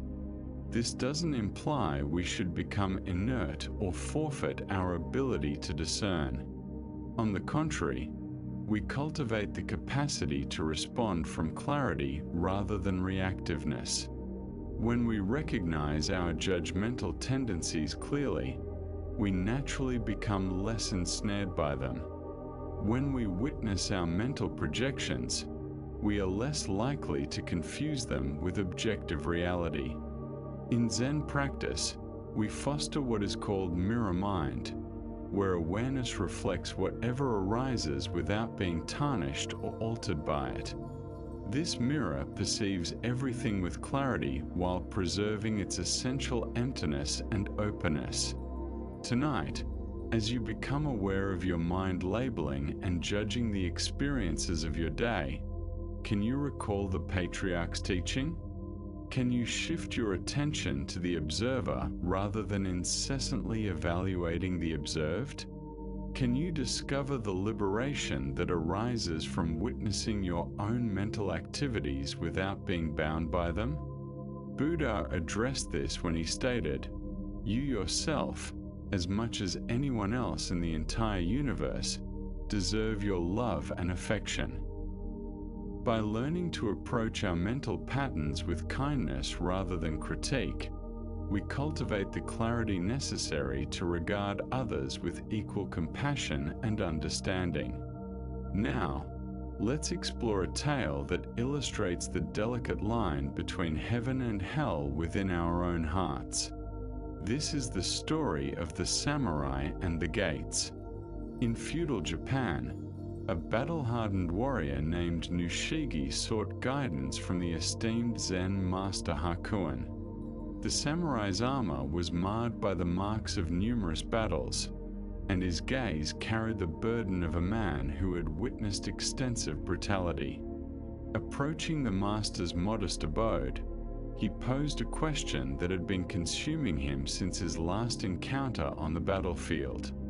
"Master Hakuin," Nushigi began, bowing respectfully. "Inquisition of the soul. All my life has been sacrificed in service to my Lord, facing peril time and again. I demand to know, is there truly a paradise or a hell lying in wait for us after we pass?" Hakuin raised his gaze from his tea, scrutinizing the warrior with intense focus. "What gives you the right to pose such a question?" he replied with a calm demeanor. "I am a samurai," Basig stated proudly, standing a bit taller. "My dedication to my lord is unwavering, and I have never faltered in battle." Suddenly, Hakuin's expression morphed into one of scorn. "You, a mere soldier," he said, laughing derisively. What kind of sovereign would choose you for a protector? Just look at you. Your visage resembles that of a destitute vagabond, weathered and coarse. How can someone of such lowly stature assert themselves as a guardian of nobility? The monk's words landed upon Noiga like physical blows. His face burned with indignation, and he instinctively reached for the hilt of his sword. The affront to his honor was unbearable. So, you wield a sword? Hakuan continued with taunting tones.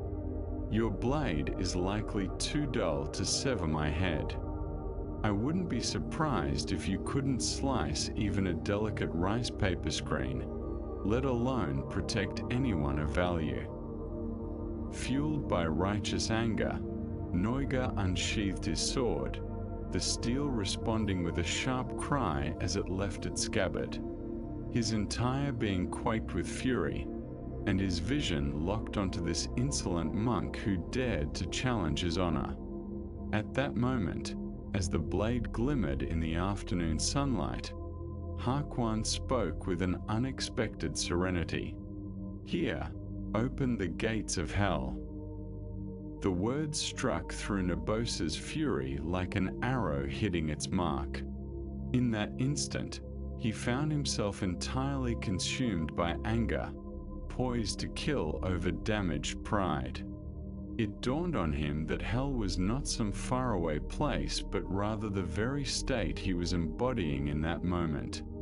The realization brought his hand to a halt on his sword as understanding washed over his features. Gradually, with profound reverence, Nebusha returned his sword to its sheath and bowed deeply before the master. His anger now transformed into deep gratitude. Here, open the gates of paradise, Hakuan said softly, his voice now suffused with compassion. Buddha's wisdom teaches us that hatred cannot dissolve through hatred, only through love. This is the unchanging truth. What unfolds from this tale is a striking insight into the landscape of our inner lives. Heaven and hell are not distant realms, but rather experiences we create in the present through the quality of our thoughts. Why do we so easily stumble into hell? Zen Buddhism identifies three poisons that cloud our minds: greed, hatred, and delusion. When Nobushige's pride was bruised, hatred erupted immediately, shifting a tranquil afternoon into a space of suffering. His entire perspective transformed from curiosity regarding the afterlife to a tempest of rage in just moments. The deeper lesson reveals that we harbor within us the potential for both states. Paradise and hell are not destinations awaiting us post-mortem, but rather states we experience during our lifetimes. Each moment extends to us the choice between the hell of reactivity and the paradise of awareness. Reflect on how frequently similar shifts occur throughout your day. A critical email hits your inbox, and suddenly your once peaceful morning morphs into anxiety-filled chaos. A careless driver cuts you off on the road, constricting the expansiveness of your drive into a tight knot of annoyance. A thoughtless comment from a coworker has your contentment plummet into wounded feelings and defensive thoughts. Through Zen practice, we cultivate the ability to recognize these moments of change. Just as no bush readied his sword, we learn to catch ourselves precisely when we are on the brink of entering hell through our reactions. This awareness itself becomes the master key that unlocks the gates of paradise. Zen Master Hungpa imparted, "The foolish ignore what they see, not what they think. The wise dismiss what they think, not what they see." When we find ourselves enveloped in reactivity, we are dismissing the present moment, the Master's teaching, the chance for awakening, in favor of our preconceived notions about how things ought to be. The Buddha expressed, "One word that brings peace is more valuable than 1,000 empty words." Hakuan's seemingly harsh words were veiled compassion. By expertly provoking Nashiga's anger, he illuminated for the warrior exactly what he needed to grasp: that hell is a mental state we enter through our own choices. This lesson invites us to scrutinize our own triggers. Which words or scenarios catapult us into hell? Maybe it comes from feeling undervalued at work, being misinterpreted by loved ones, or confronting unforeseen obstacles. Each of these moments offers the same dilemma that No faced. Will we draw our sword or acknowledge the teaching? As you recognize irritation simmering in response to an annoyance, can you recall Hakuan's wisdom? Can you identify the instant when you're about to step into hell through your reactions, and instead opt for the paradise of awareness? Just as the Buddha taught, our thoughts shape our reality.